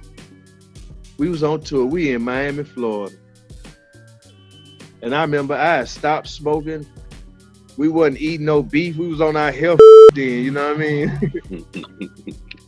And goddamn, how about we about to go #1? Goddamn, they don't dance. Why stop playing with us? We just we on tour with 666 Mafia. We tearing the club up. We got they don't dance. They doing goddamn tear the club up. So we off the chain. So we kind of like we about to go #1. And that came out, my nigga, and we came in at #2, and we got beat by I Got the Hook Up, my Wow.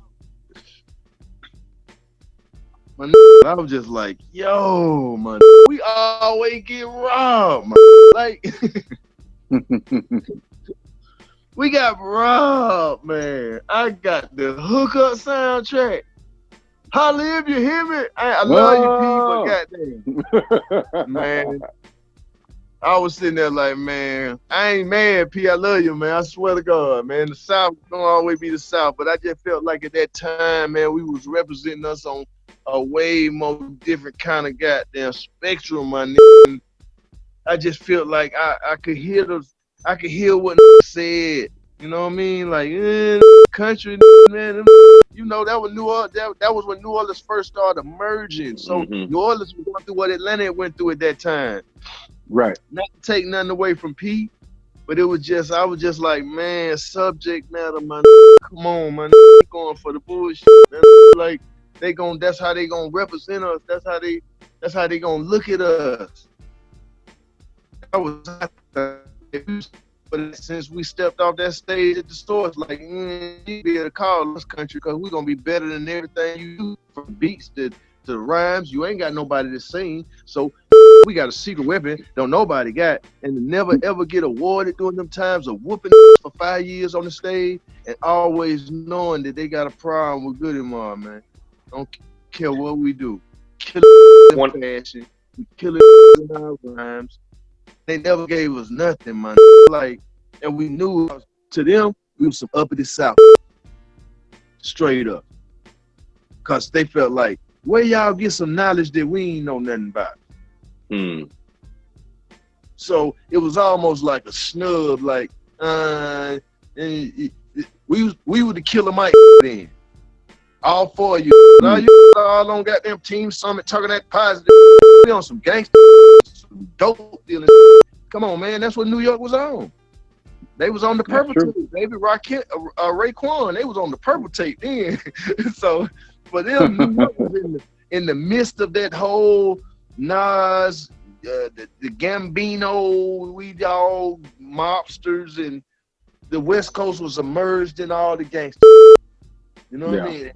We sitting in the middle of it trying to be like positive, trying to say, no, we ain't that, we ain't this.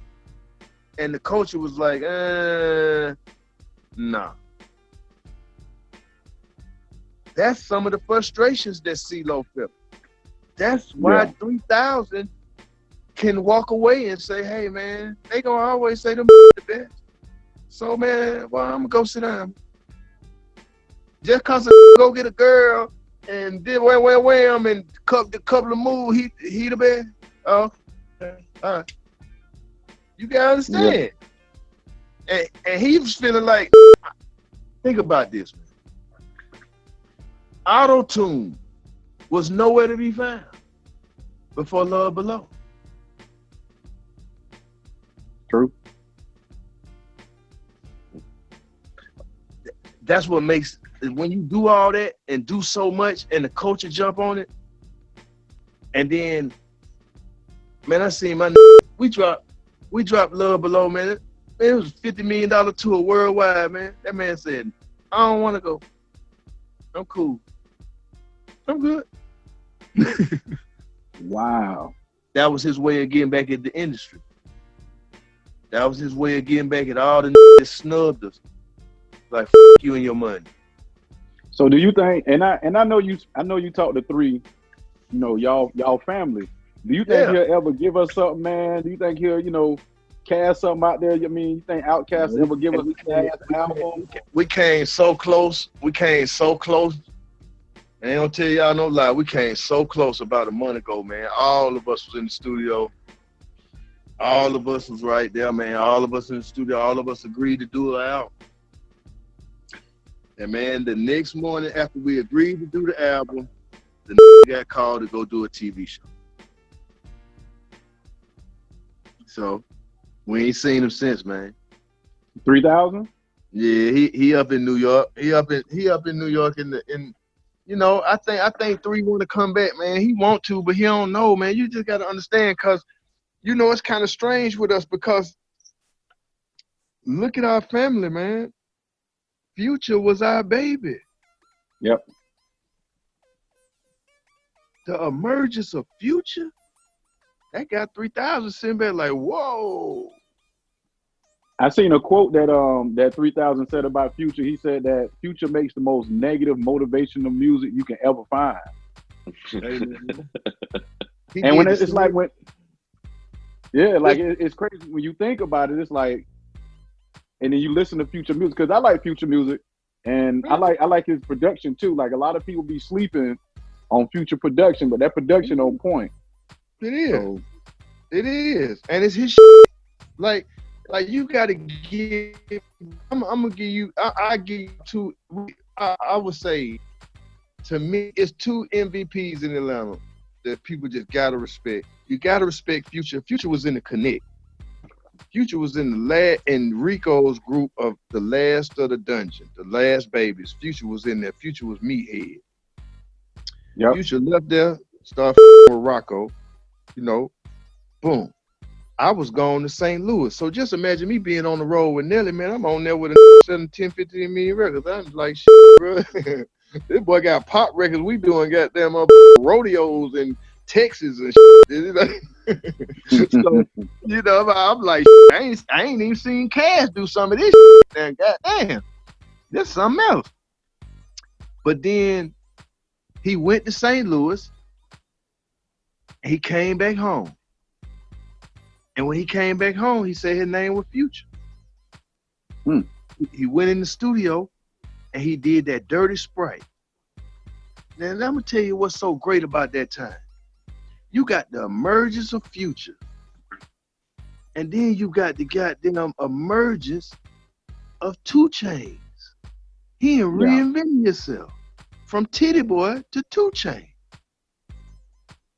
So you got to look at, in Atlanta, really, you look at it, that new wave was damn near started by Future, 2 Chainz. Yeah. This whole wave is going on right now. This all Future, 2 Chainz. Yeah, I definitely agree with you on that. And the one thing I like about the music scene in Atlanta is I see a lot of the OGs still reach out to the new cats out there, the new Thundercats out there, like your Migos and your 2 Chainz and your Futures and and the 21 Savages and the Gucci's. Like, a lot of people sleep. Gucci Mane is one of the most slept on A&Rs in the game because he don't put on a lot. Gucci be working, boy. Gucci be working. Because they ain't gonna give us the credit we do, man. That's why I could prove to you 35,000 times how much better we are than a lot of man. But they gonna get all the credit. You know what I mean? You ain't gotta fight that fight with me, because I already know. Like, I grew up on it, and I listen to everybody. I watch the game, you see what I'm saying? So I already know what time it is. Yeah, anytime it's the South, man, they playing with it, they trying to steal from it. They trying to do everything they can, man. We been put them folk to sleep, man. We put them folk to sleep in the 90s, man. Man, them folk had one crew that came out of New York that goddamn moved something. The last thing that came out of New York that moved something was the Dipset. Them had the city on fire. Yeah. And They G Unit wasn't, they wasn't all from New York. Yeah. G Unit to me was different. Cause G Unit to me was a mixture of things. You had 50 Cent. Dre. Yeah, you had Dre, you had 50, you had Eminem, that was that West Coast thing. Think about it, bro. Yeah. If anybody get treated like Goodie Mob, it's 50 Cent from New York. They act like he ain't did shit. He outsold. They act like he ain't do shit, bro. His whole reign, they act like he ain't do shit. You know why? Because Dre did the music. All the music was West Coast. So New York didn't respect it. Didn't get no Grammys. Didn't get no American Music Award. Didn't get nothing. Overlooked. That's crazy, man. For how many albums? Too many. That's why at the end of the day, you know who the real gangsters is, or you know who the that went in the room, and then white boys said, we gonna put you, your and we gonna make you. Okay? Hey. So when you see people like 50 Cent, you see when 50 Cent moved to New York, Jay and Puff moved to LA. Because 50 Cent a real one. He'll fight you. And you could tell about them three men. You know, 50 bro watch both them quick. Because he that type of guy. Like I when they jumped on Fredro Starr there at the music at the awards in Long Beach, I mean in Santa Monica, Gippy was standing right there. Cause guess what? Gippy was Young Buck. First time 50 Cent ever came to Atlanta, Young Buck called me, Gippy, 50 Cent coming to Atlanta, man, I need you, man. Okay, I'm pull up. That's how me and 50 met. Always been cool, but he very New Yorker. So you know how we smell that real quick and be like, boy, stop. Boy, stop. That Times Square on us. Yeah, it's like, boy, stop, you better go. I don't see how you deal with all that book, but okay. You know what I mean? But, hey, man, and look what happened at the end of the game, bro. You sold more records than you the only other on G Unit that sold a platinum record, sold more records than everybody that was on that, and you got treated the worst. Bruh, Buck was like probably my favorite one on there, honestly, because just like you say, man, like he's the one that we can relate to, dog. Like, and he snapped every time, man. That's crazy you say that, bro. Ate them, man, and was around there writing that shit for them, man. That's what I be saying. That's why when people say me, you gotta understand, guys, that a lot of these folk that's in power, or who they chose to be in power. See, I know these guys when didn't nobody had nothing. You know what I mean? So for me, I don't look at these guys as how the other people. I ain't no hip hop fan like a fan, man. Like these my peers, man. You know what I mean? First time I heard about JC, we got down with JD on JD song. That was the first time I heard about JD. I ain't know nothing about no JD. You know what I mean? Right. And to me, JD was gonna be bigger than him any day of the week. I don't care what you're talking about. You know what I mean? The man that did Mariah, this, that, and the other, this, that, and the other. But as you see, Dallas Austin, first from the South that was doing McDonald's and all that. Hey, man, they treat him the same way, man. How Puffy them bigger than Dallas Austin? Dallas Austin put Puffy on. Yeah. Dallas Austin was the one that took Puffy to Clive to get his deal. How South gonna do? You know how we gonna do. We open hearted, we cool. Show love. Yep. You know what I mean? We're gonna put you in a position.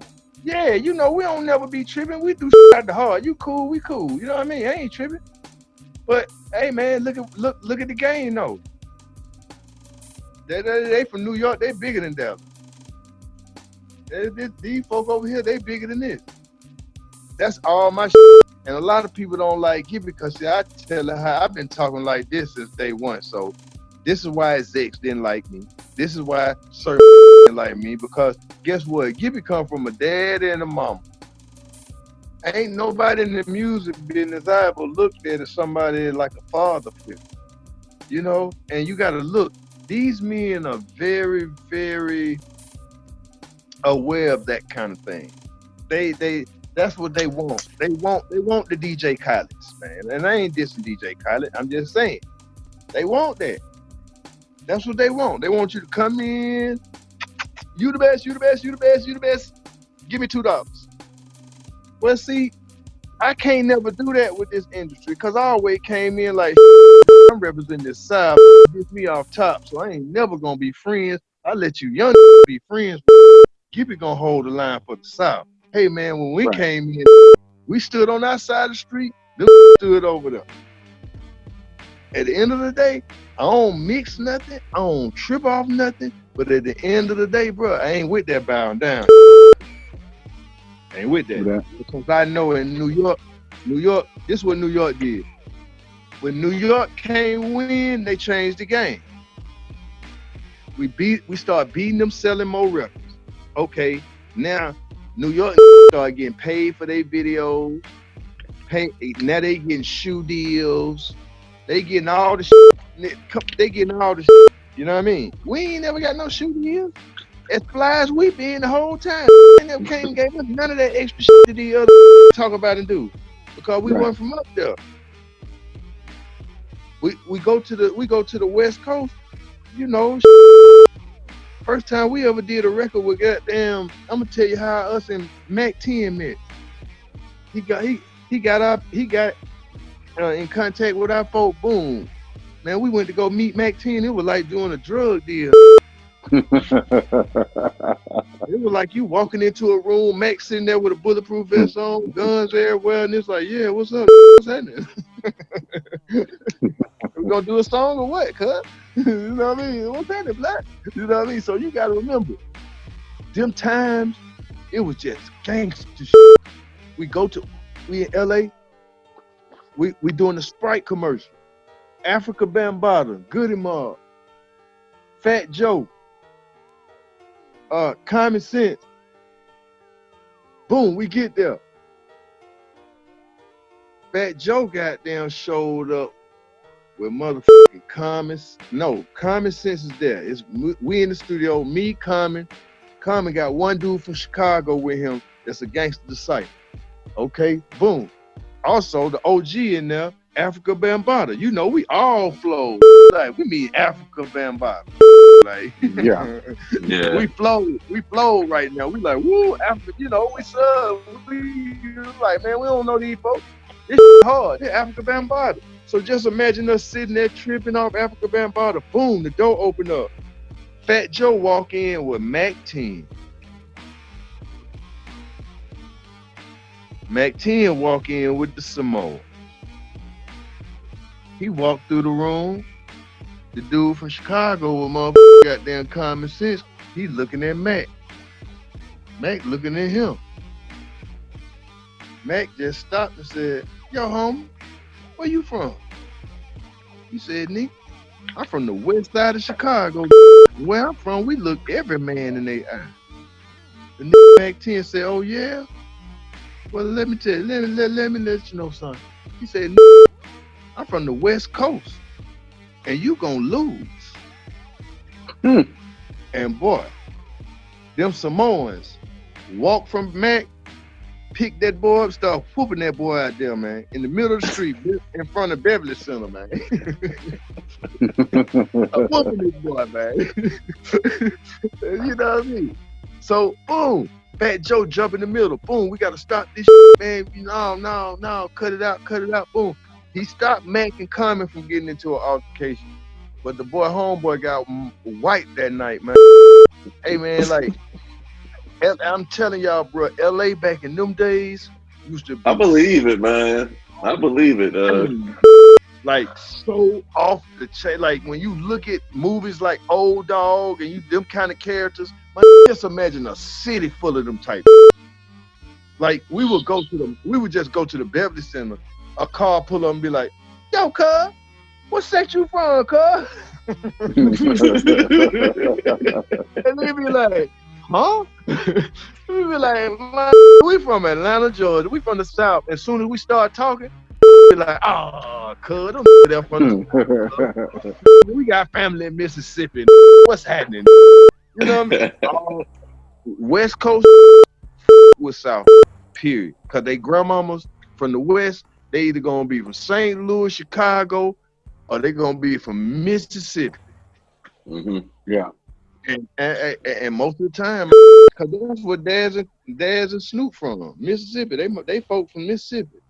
So it's like, that's what I'm saying. Like, that's what saved us during the time, man. Like, our music saved us. It really did. Like, being out there amongst all that gangster. Once Pop crunk that man, it was shootings every night. Man, we'll go to the club. We'll see old dirty bastard fight. Like, it was, LA was just wild. Like, and then that's when LA used to stay open to 5 in the morning. LA stopped staying open. Once our album came out, the first album, that's when they shut LA down. That's when LA started being 2 in the morning. You know what I mean? Yep. We had never seen that before. So that's what I'm saying. Like, the music business and just the records was changing. The atmosphere was changing. The executives were starting to make more money. The police, the feds, man, like, bro, we became targets, man. Around us getting killed.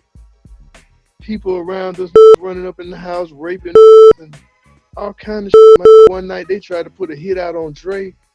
We went in Dre neighborhood, in 3000 neighborhood, man. We heard early in the day, man, like, some came in town gonna goddamn kidnap 3,000 for some money. You know, we like, what's this is everybody got guns in the South. These crazy. Yeah. Man, we had a whole army waiting on these in the woods, man. But that's what I'm saying. Like, during them times, man, just imagine being young. Ain't nobody gave you no manual on fame.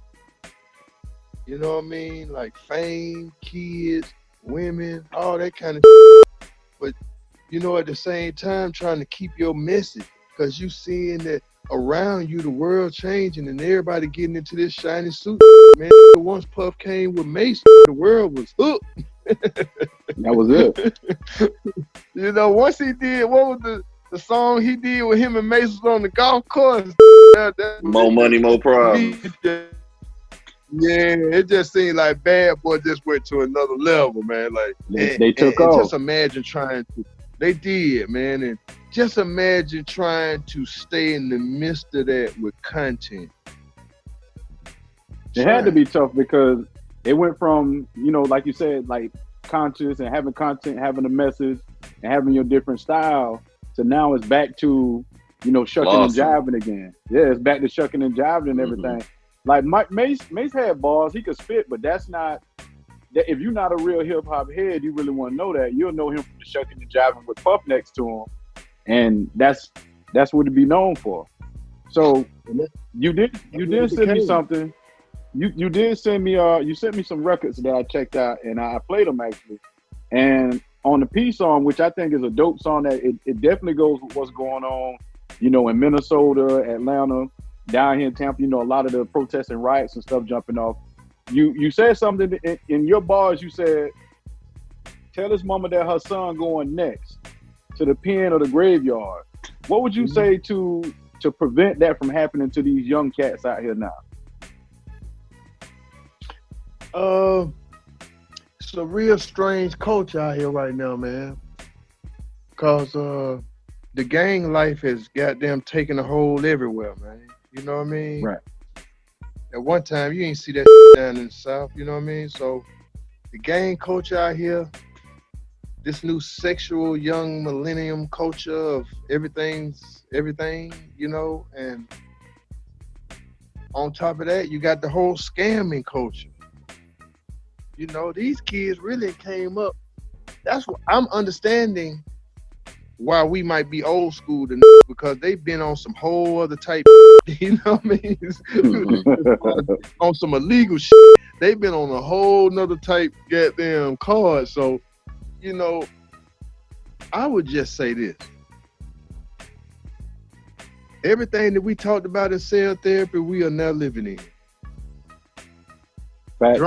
drones in the air, cameras on every block in neighborhoods.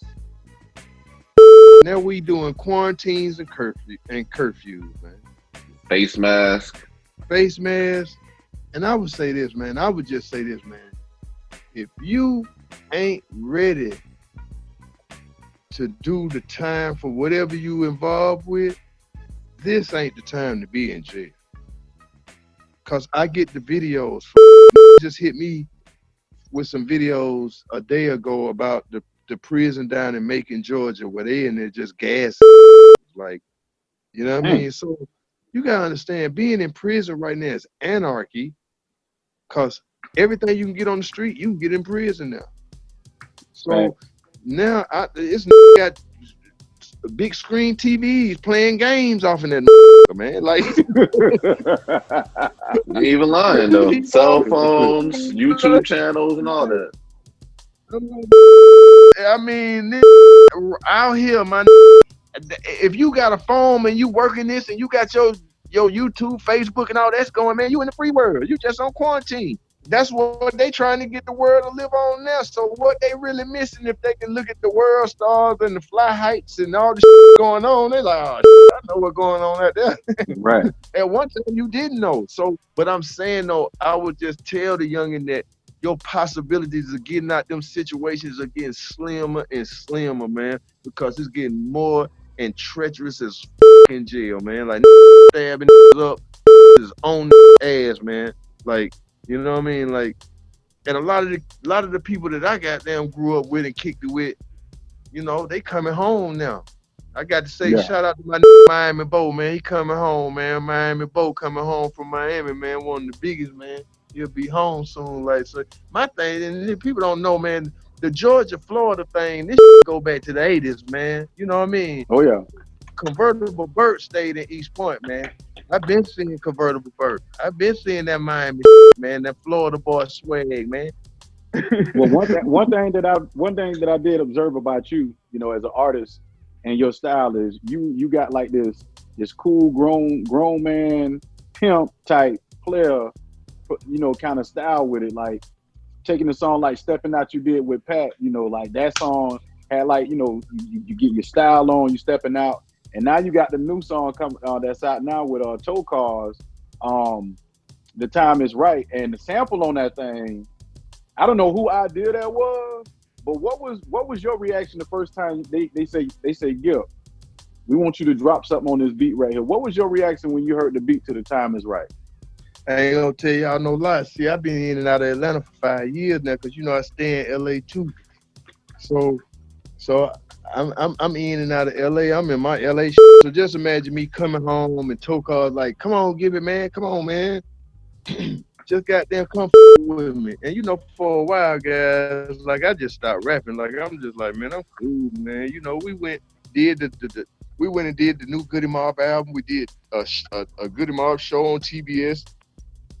And when Shawty caught the voice, he was reinvented. You know what I mean?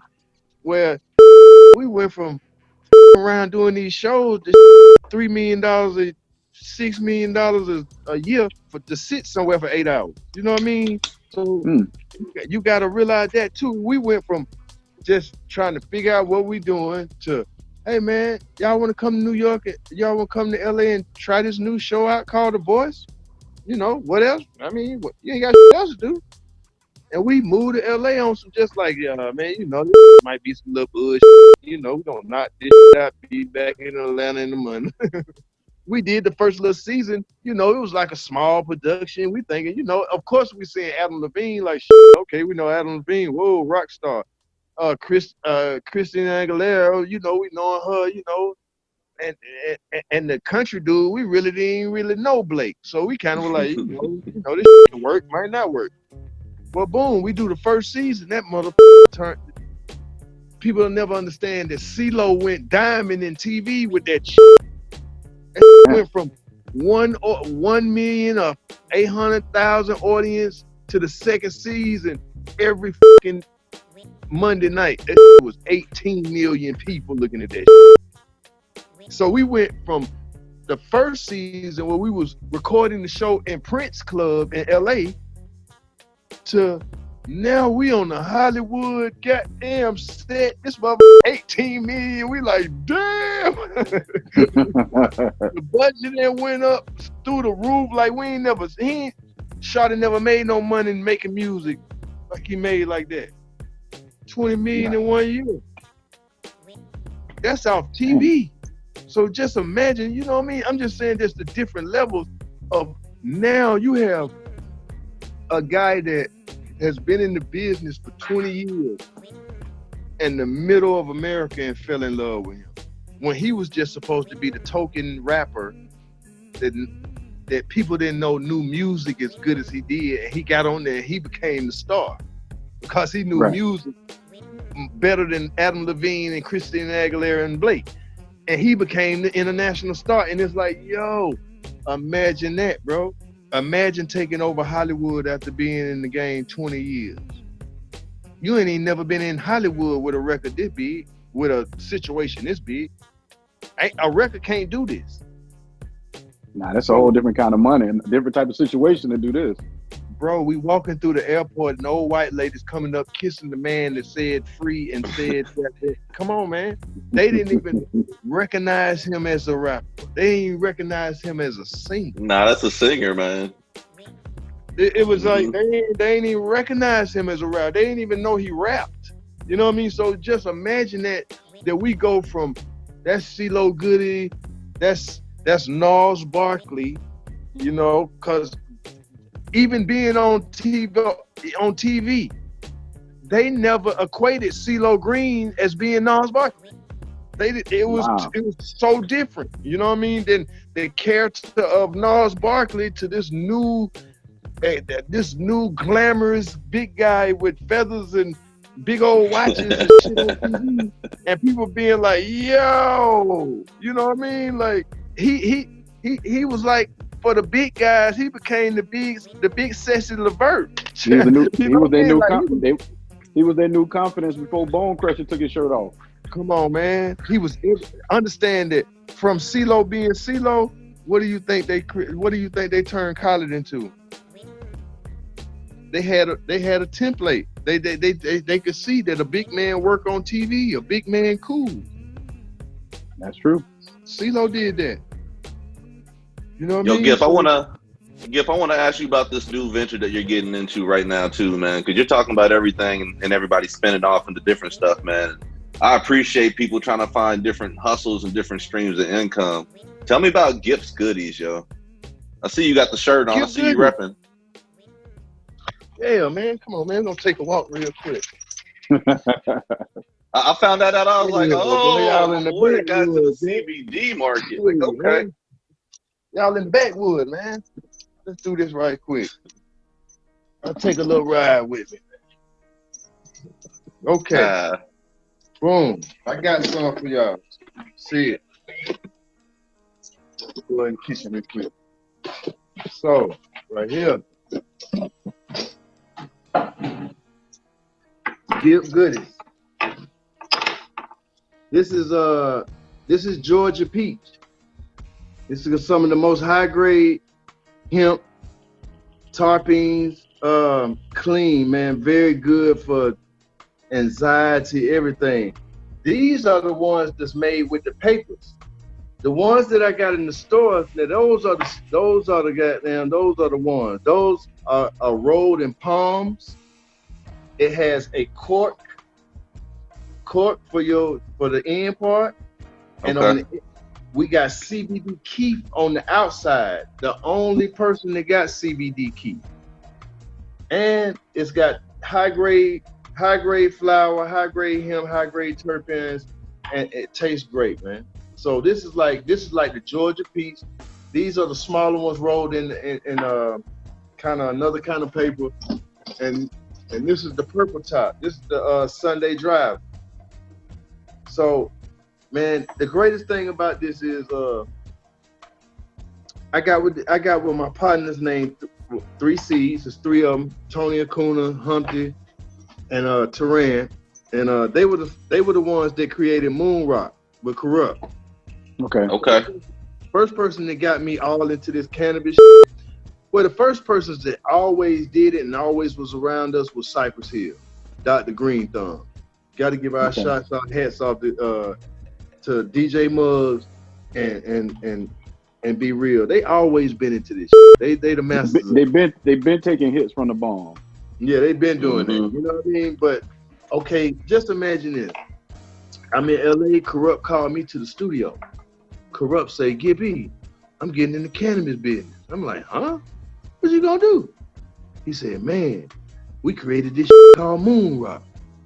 So just imagine Corrupt showing me the first commercial of the little Moon Rock, and then they pouring the goddamn the hashish on it and putting the keef on it and showing how they make Moon Rock. So I was on the first Moon Rock mixtape. So around Corrupt, I'm learning, I'm seeing what they doing, this new emergence of the pre-rolls and this and that. I get with Hump one day. Hump like, yo, you want to get involved? I was like, cool. Well, we went out there. I got Gipp with it. That's gonna come, but you know, with the actual pandemic, with this hitting, I'm like, hold it up right quick. We ain't really got to push it out because I can't really get back and forth with LA like that. And right now, we got to really watch LA. Hold it. Boom. I said, well, cool. Let's switch it out. Let's do the hemp. I can do this in all 50 states, and I can do it. I can do this in all 50 states, and I'm healing people. It's like most of the people that come and get these, like older people that got arthritis, got pains, all that kind of stuff. Hey man, smoke a hemp with some real CBD in it, and you'll see the difference. You know what I mean? And I know this because the older clients come through the barbershop. You know, we got a barbershop too here, so older clients come, they were like, Gipp, I smoked that. I ain't got to goddamn do none of them pills or nothing, man. I just smoked that, do that hemp. Helping people get off cigarettes, all kind of stuff, man. So yeah, and you know, and I'm gonna have stores too, man. We're gonna start seeing Get Ready stores there with, man. Man, there's nothing but money in that whole vertical right now. That whole industry is like really about to blow up. So that's why I saw you getting into it. I was like, wow. I was like, all right. Gipp, I see you. Yeah. And then Georgia, man. Georgia about to get into it, man. And I'm one of the ones. Cannabis industry. We are the face of the cannabis business in Georgia. Me, like, and a few other people that's very important in Georgia. But we're gonna make sure that in Georgia, man. See, it's law in Georgia. 30 or 40% of the business always got to go to the black community in Georgia.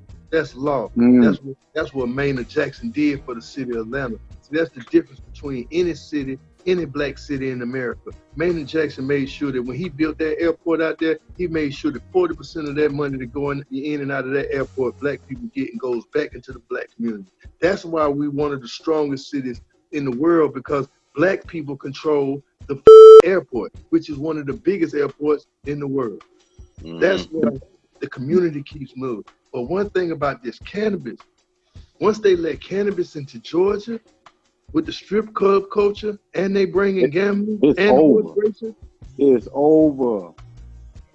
You know what I mean? And here it is. And he already there. And he already you got were the that head of the foot charge. there. You right there. You the OG right there in the game on it on top of that. So like it's gonna be over. Yeah, I've been in the Capitol for the last 2 years, man, going up in there, meeting them folk and letting them folk know I ain't bringing no cannabis here if Goodie Mob or Outkast ain't involved. It wouldn't be nothing if our music didn't bring all this excitement to this city. So whatever big coming to town, we in. You got to cut us in. You don't want no song about you. So it's like, hey, man, at the end of the day, for me, I just got to make sure that, you know, me as being a Georgia resident and me being somebody that's really helped and put this city where they owe, I really feel like I'm deserving of one of them licenses. I can really put my people to work. All these people coming home from prison, I can put them to work. I got family land. I can put people to work on the land.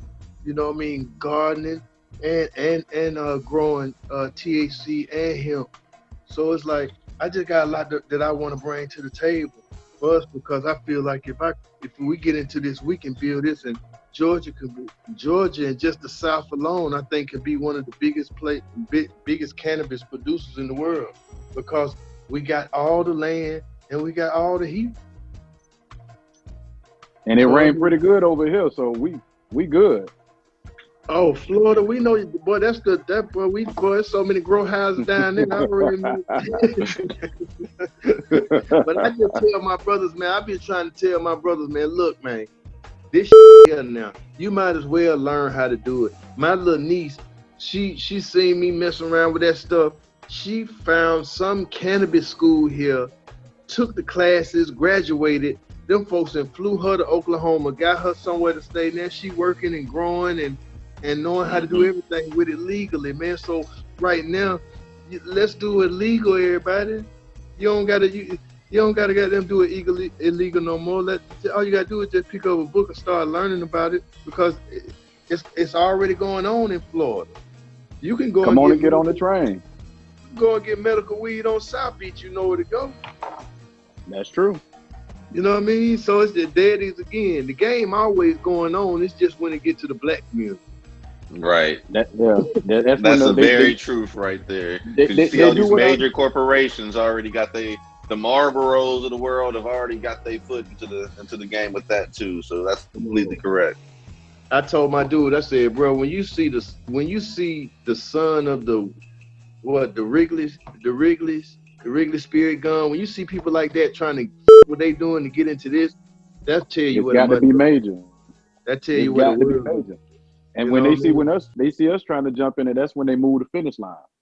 And I would tell people this right here, this wholesale for $12.50. This sale in the store for $25. Stick. I sold out in 48 hours.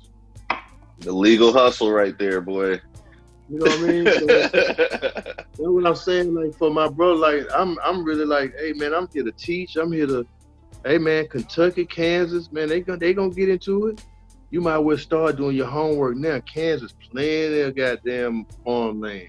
They taking a while up there, from what I hear, man. Oh, it's gonna take a while for everybody, but see, this the whole thing. It's gonna go.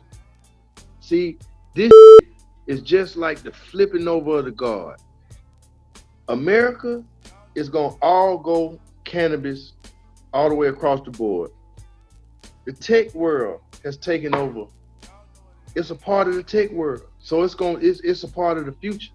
So right now, you know, like I would say, anybody, man, do your studies wherever you at. Do your studies, get involved, start going down to that Capitol, start making your face known that you want to do it and do it right.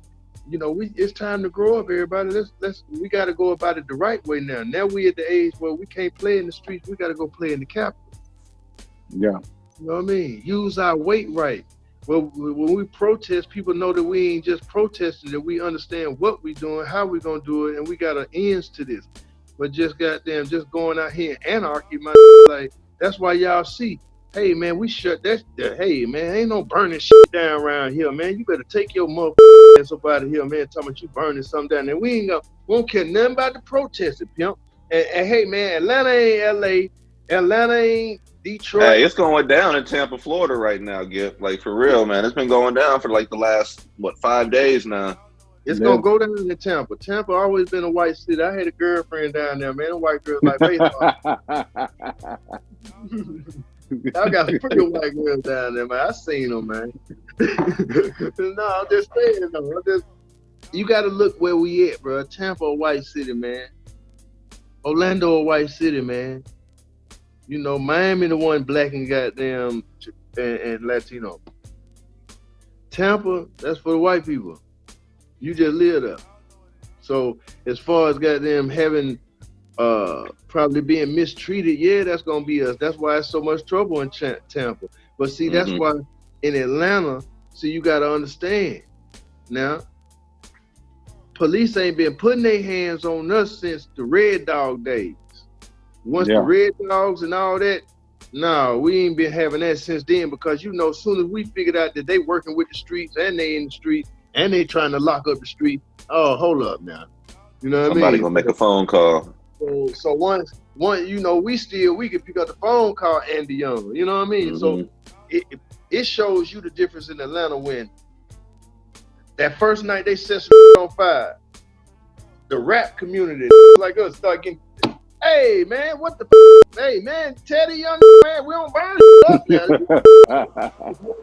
He's like, we can protest, but don't go burn up now. This king now. This king.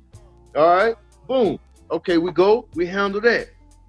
Y'all see, 2 college students coming home from tutoring or something. They on the other side of town, on the north side. They coming home, they coming through Centennial Park. They jumped on them kids, bust them things out, hit them with tasers, broke the boy arm, left the tasers in his back for 2 hours like he one of them protesters. Man, they found out that man one of them goddamn civil rights grandchildren. Yeah. Boom. Hey man, the school, the presidents were called. Hey man, the 2 officers that put their hands on them fired before the sun came up. Yeah, they didn't waste no time. Keisha didn't waste no time with them up there. Hey, she can't because Keisha, you gotta understand, man, Keisha is there because she the face of the old guard. See, the old guard in Atlanta will forever run the mayor's office, period. That's the way we can have our conversations with the white boys that run the state. We're gonna get some straightening. Y'all got the land, we got the airport. With us. We get money, y'all get money. Talk to us now. But as far as culture, as far as bringing business here, man, it ain't been y'all, it's been black folks. Y'all ain't but got I don't think I won't say that it's just, like just Atlanta when it comes to business. Like with the things that's going on now, like, the George Floyd situation, the riots. I won't tell nobody how to react or how to protest or how to riot because it's been, the conversation has been past time. But my biggest thing is instead of patronizing with them, stop spending your money with them. That's the biggest weapon of all is if I stop putting my money in your pocket, now I got your attention because now you can't ride Bentley like you used to ride Bentley. You gotta come back to me and say, let's have this conversation to get this thing fixed because I mean, look at Alabama with the bus boycott. Black folks needed that bus back then, but they boycotted it for a whole year and they got their attention. They say, hey man, y'all ain't gotta sit in the back of the bus no more. You can sit wherever you want, but can you please ride the bus again? Because when it comes to fashion, entertainment, black people make the world go round. Like, ain't nobody gonna spend that dollar the way we spend that dollar, man. It's just that the dollar don't stay in the black community that long. No, it's just that they care about shit, don't care about them. I agree. I definitely agree with you on that. I mean, a lot of the fashion designers and they're plain simple. I can look at all the young boys out here, man. These boys they making more money than we at their age. We never saw that kind of money, man. Right. So you got to look at the game right now. Now they just said, hey man, you know what we got to do? Now we just got to overpay these. They gonna crash, dummy, sooner. We own everything. Move on to the next. Yeah. That's the game. Look, ain't nobody #1 record sticking. That should tell you that it's ring around the cheers. It's whatever goes. Cause the microwave music. Good. Right now, y'all, we gonna turn on the radio and hear the same song we heard back in March and February. Why? Because when the goddamn pandemic came, the radio station ain't changed. Still playing the party shit. And what's going on inside? Ain't no party. It don't even match. Mm-hmm. It don't even match, man. So when you looking at that, you like, yo, it's fucked up out here, man. So when you ask me, like, what did I feel when I first heard Time Is Right? It gave me the feeling of what I felt like when I first heard Players Ball, like that. It reminded you of soul, or when people respected, when people cared about something, when antiques were cool because it made it through. And what's so funny about the song is I recorded the song and jumped on the plane and went to LA for a year. Oh dang! So he been sitting on that song for a little while now. Man, let me tell you something about music. Music ain't old until the public hears. You ain't lying. That's new to us. You know what I mean? Music ain't old until the public hears, man. Dr. Dre was sitting on the Chronic for 2 years before you heard it. You know what I mean? So when you think about it, it's like the best music is the music that you take your time with, and you don't worry about what's going on outside. You worry about what that song tell you to do. And you gotta look. I keep telling everybody, hey man, this is the greatest time of all time. Because the Matrix ain't in control, y'all. This right now feels like the 90s when everything was off the chain and didn't nobody control nothing. Everybody was just going for what they know.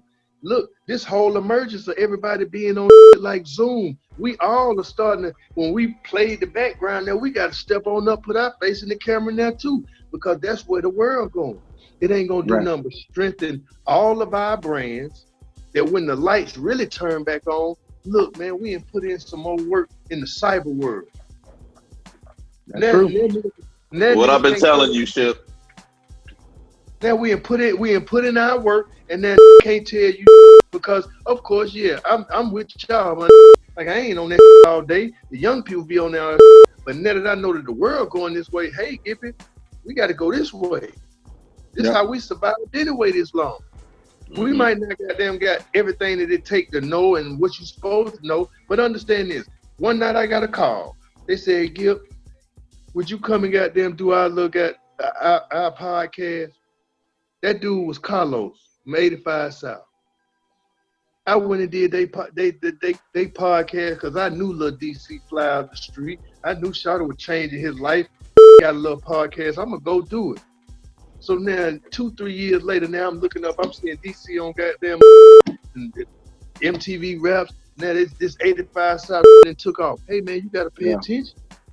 Yeah. You gotta pay attention because hey, I know a lot of people probably looking at that 85 South like, man, that ain't shit. That's gonna be some local shit. Boy, stop them and put that shit on the stage, selling tickets. Yeah, they came through Tampa with that. I ran into Chico Bean. I ran into Chico Bean here. And then they had the Funny Ass Ish tour, and I met DC at the Funny Ass Ish tour. I think I had too much to drink that night because I tried to joke with him, and I got joked with him, but I couldn't. It was bad. It was bad, Gipp. I heard about the story afterwards. It got real bad, man. I had to pull him. I was like, hey man, all right. You got calm down, man. Just let it be. You tried? Hey man, they say, hey man, closed mouth don't get fed. That's where we from, man. Hey, I don't know what. Like, I think it was too much in my cup that night, man. But I would never. DC is the truth. That's a clown. Yeah, he's a real clown. Yeah, he a real one, man. Real clown one. Been in jail and was the jail comedian. You know what I mean? Like, be really changing their life, man. Like I be knowing these little kids. Like that one when you said, hey man, like. Atlanta nigga, we keep a real close tab on our niggas. We do, bro. Like, because when people realize that when Future took his, when they realized that Future had Dungeon Family on his arm, just like I got mine, they were like, well, damn. Yeah.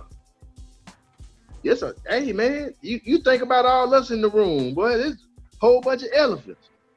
Man, and listen. In their own regard, you know what I mean?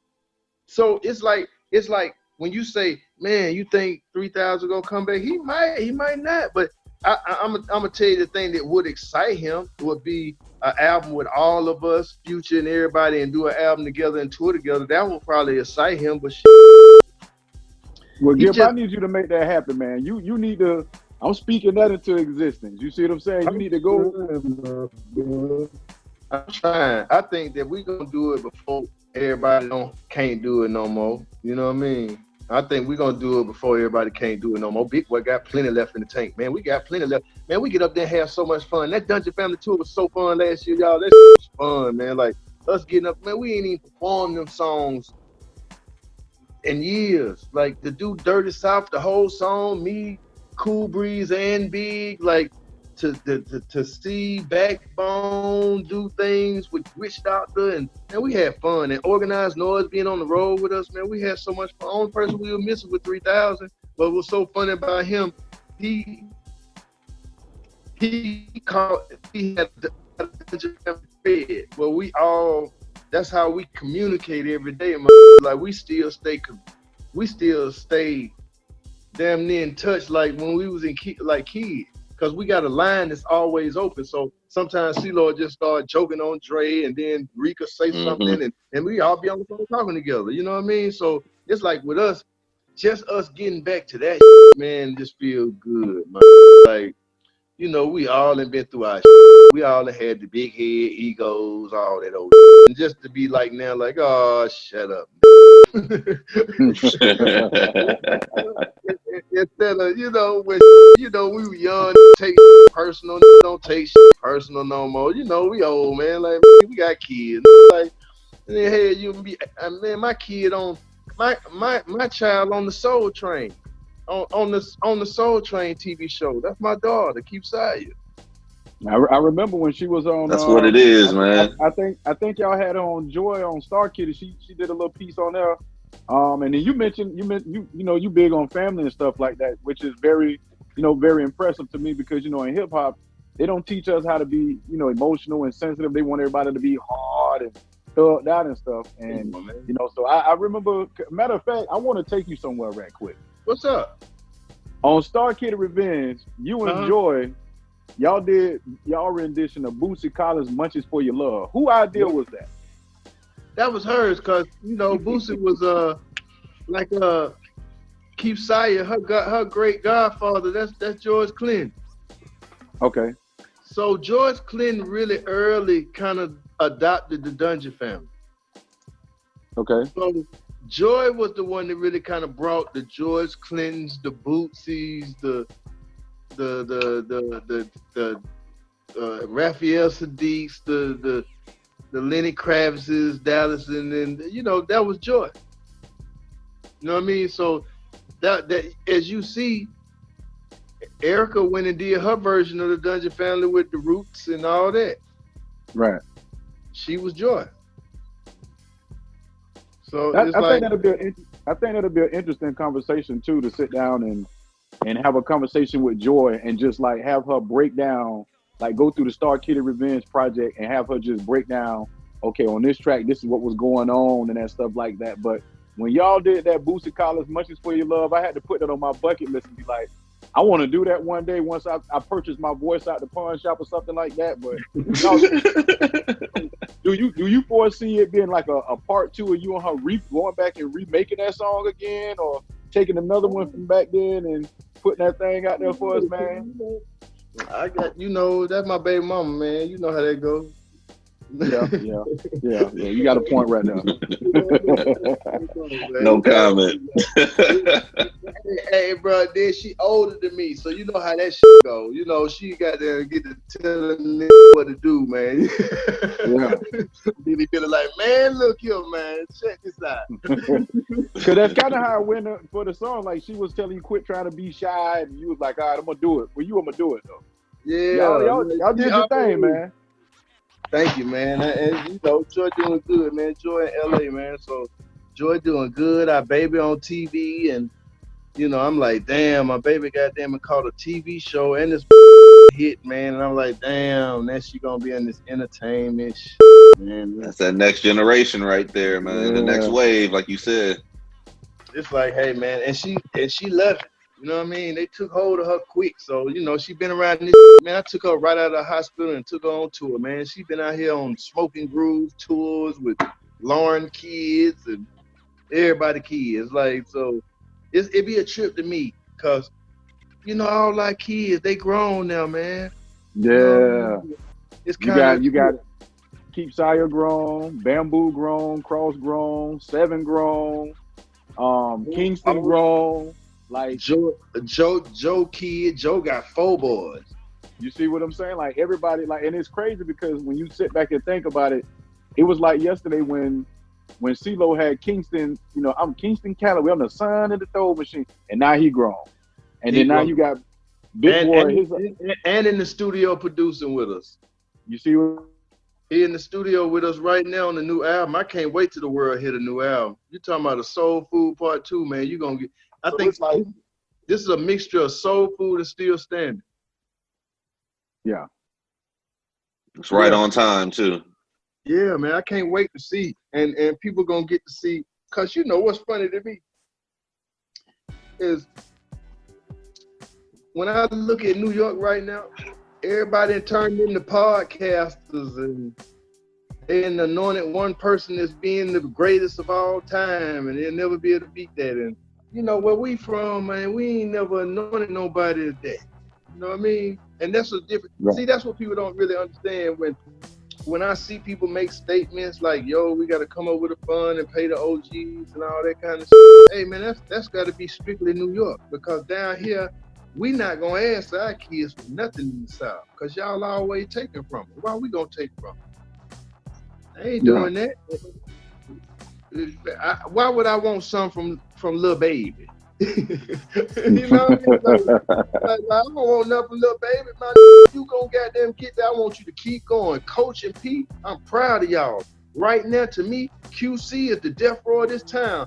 Is the death row of this town, this time, and they ain't even getting recognized for it. Y'all see it?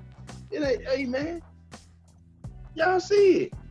The folk got Migos, Cardi B, Ninja D, and Lil Baby, everything they got over there goddamn worldwide.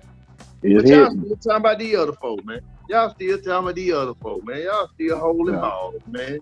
These folk gonna stay goddamn relevant because they can go and pillage motherfuckers out their section, because ain't nobody putting them kind of numbers up in New York, man. They be trying to talk. No more. I'd be like, man, look, man. These folk in the South don't care nothing about all that rap, man. All that hip hop, man. Gotta fit. That's why they with Tupac. I can feel that, Gip. Yep. Gip, I got one more question for you, Gip. I got one more question. So when can we can we set an ETA, or when do you have a time that you think that the new Goodie Mob album be coming out? We should be looking for that thing to come out. In the next 2 months, you're gonna hear some. Okay. In the next, I got 2 records right now. If I could let you hear them, it'll blow your skull off, man.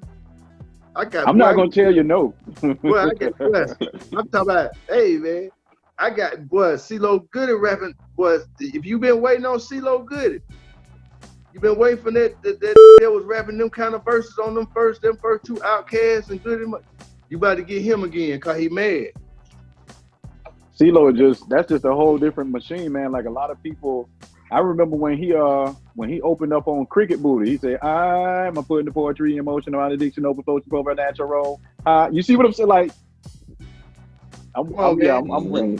Hey, come on, bro. Like, that's what I be saying. I be like, bro, just imagine doing everything that you said you had to do to be the greatest, and every time you do it, do like this. Yeah. Okay. Yeah. And you be like, okay.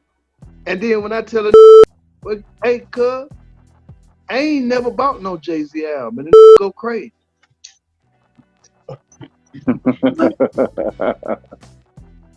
I be like, my nigga, understand, if certain didn't die, certain wouldn't even been in your face. I was there. I knew who wasn't hot. I knew who they tried. I knew when certain people died, they just had to fill the space. They made people. They made people, bro. They said, look, check this out. We got to figure out how we're going to stay in front. Dr. Dre them and that white boy is crazy. We cannot beat these with these numbers right now. Them Midwest, them West Coast going on. What can we do? We got to elevate.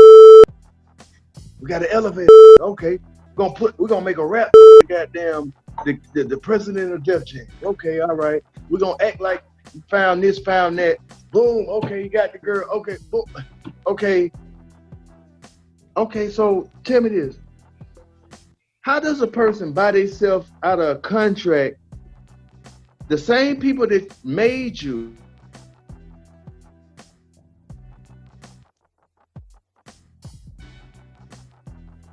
How do you do that? I said, Warren Buffett invest in you.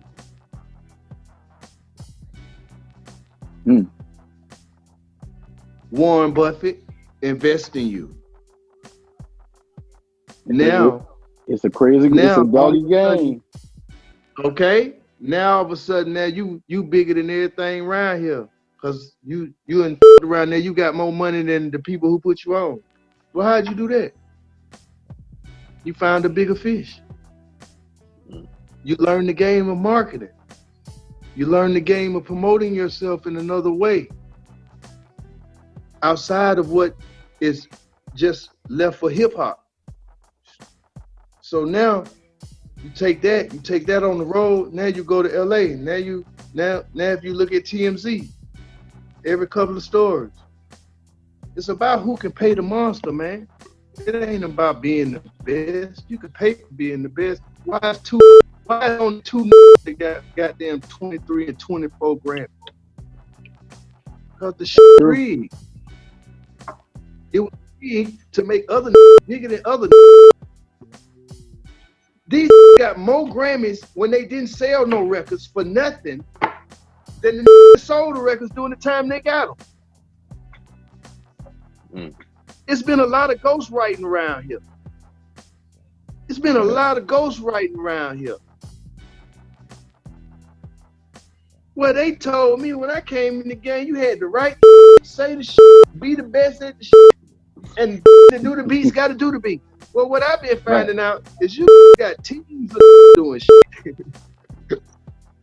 And a front. You taking and putting your names on it. Mm-hmm. You stealing. Oh, so you want to learn how to play like the other guy. You pay up front, steal the credit. They don't understand that. But you understand credit and weight. So with that being said, I'm saying that's the game now. That's why I'm so proud of the young. The young are not into the magic of the music business. The young want the goddamn money. Mm-hmm. And they got their business right. They got their business right. They don't care nothing about your awards. Future don't care nothing about your award. You keep all that shit, man. Give me my money. That's the part they don't like. That's why the music business at one. Now, how one day we selling records the one way, and then some people that don't look like me walk into a room and decide that we switching our whole industry off to a stream. Wait, okay. Soon as you selling no records, and all the records getting sold by the South, and there's the South executives, because ain't nobody from the South been elevated to president in New York or LA. But we've been selling all the records damn near for 20 years. But we still gotta all be the, hey, how you doing? Yeah, we ain't the guy. Like you said, Gucci Man, how many people hear him put on, man? The man needs a job at the top of the label, man. But they Gucci ain't got to never drop another track ever again, because he don't put on enough people to that's gonna look out for him. And then on top of that, Gucci got money coming with when he sleep. When he was locked up and doing all that, he had to go through his transition to where he is now. Gucci was gonna be straight regardless. And then he got a queen on his side, so he ain't got to worry about her like that. So Gucci got a team, a real deal team. But think about this. It's only a few of them left, man, that's real like that. You know what I mean? That boy, that real. He went and did the time like Pac. He went and did all the shit he's supposed to do to have that kind of weight. You know what I mean? And all I'm saying is, in this game right now, there's a lot of people that have put in. So, man, when I think about the 90s, most of the people that people be talking about great, man, these people had 1 and 2 albums, man. Yeah. Do you realize that? Most of these folks that they say the greatest of all time, are they putting off in the goddamn Rock and Roll Hall of Fame? People had 1 or 2 albums. Come on, man. Come on, man. When I look at the hierarchy in New York, when I'm like, okay, when you go from the Noriegas to the Mobb Deeps to it's only Bad Boy, continuous collective of catalog, and outside of them, Wu-Tang. Who did more than RZA? That's another producer treated just like Organized Noise. Acting, rapping, producing, writing. Come on, man. Yeah, he got his hands in a lot of different baskets. you enforced me to have to goddamn accept something else. Cause it got money attached. And everything, you gotta look at this, man. The other day he said, hey man, what's the difference between Pac and Jay-Z? He said Pac rapped about death and Jay-Z rapped about money. Nothing wrong with that. There's nothing wrong with that. Now I tell people this all the time. Hey man, when a person hear me talk, they might think I got a problem with these people. I don't. I'm just here to do something else. They convinced in what they do, and I'm convinced in what I do. That's it. That's real. You know what I mean? Like bro, like, hey man, I didn't come in the game talking about money. I came in the game trying to tell my people something. So for the came in the game talking about money, hey, great. But understand this, I'm well taken care of. I'm all right. And guess what? Ain't nothing they did back then relevant right now but my music. So at the end of the day, hey man, it's cool. You can have all the money. I'm gonna live forever. It comes back to one word, man, purpose. Purpose. You know what I'm saying? You guys are doing something with purpose, with relevancy that actually is going to stand the test of time. It's timeless. We appreciate your time, checking in with us, man, giving us a chance to get to know more about you, telling us about the game, taking it from back then and bringing it up to today, man. We gotta stay in touch, and we gotta check in with you from time to time, man. And stay. We got the Super Bowl coming down here, and I'm pretty sure you're gonna be in town. I'm sorry, man. I can't hear. They killing me. I wasn't expecting all the stories. Shit, man, that was amazing. Thank you for having me, man. Thank you for having me, and I tell y'all this, I'm gonna keep dropping records. It's gonna be a Goodie Mob record. It's gonna be a new Goodie Mob cartoon. It's gonna be a new Organized Noise Dungeon Family art cartoon that all of us is gonna be involved with. It's gonna be about the stories from the dungeon. So it's gonna be more stuff, man, to come. We got TV shows coming, and I'm just gonna keep this southern lifestyle going, man, for everybody in the South, man. From Kansas City to Tampa, baby. We're gonna keep this. We're gonna keep this southern, man. Appreciate that, man. Already. Hey, we gonna stay in touch. Thank y'all man. for having me, man. We're gonna be checking in with you from time to time too, fam. Thank you, man. Thank y'all so much, man. And if y'all ever need me, just hit me. All good. I'm here. Whatever you need me to do, I'm here for y'all. Thank you so much. I love Tampa, man. Love Kansas, man. I'll see y'all when I see you. Man, much love, man. Much respect too, bro. Like, for real. This is Tone Kapone. And DJ Spaceship. And Saturday nights from 10 to midnight, we bring you Waves of the Bay. Right here on WMNF 88.5 Tampa. With the hottest interviews, the hottest music. You can submit your music for the Tampa Bay Watch segment at wavesofthebay@gmail.com or follow us on all social media at Waves of the Bay. Every Saturday, 10 to 12. Make sure you come and ride the wave. Yes, sir.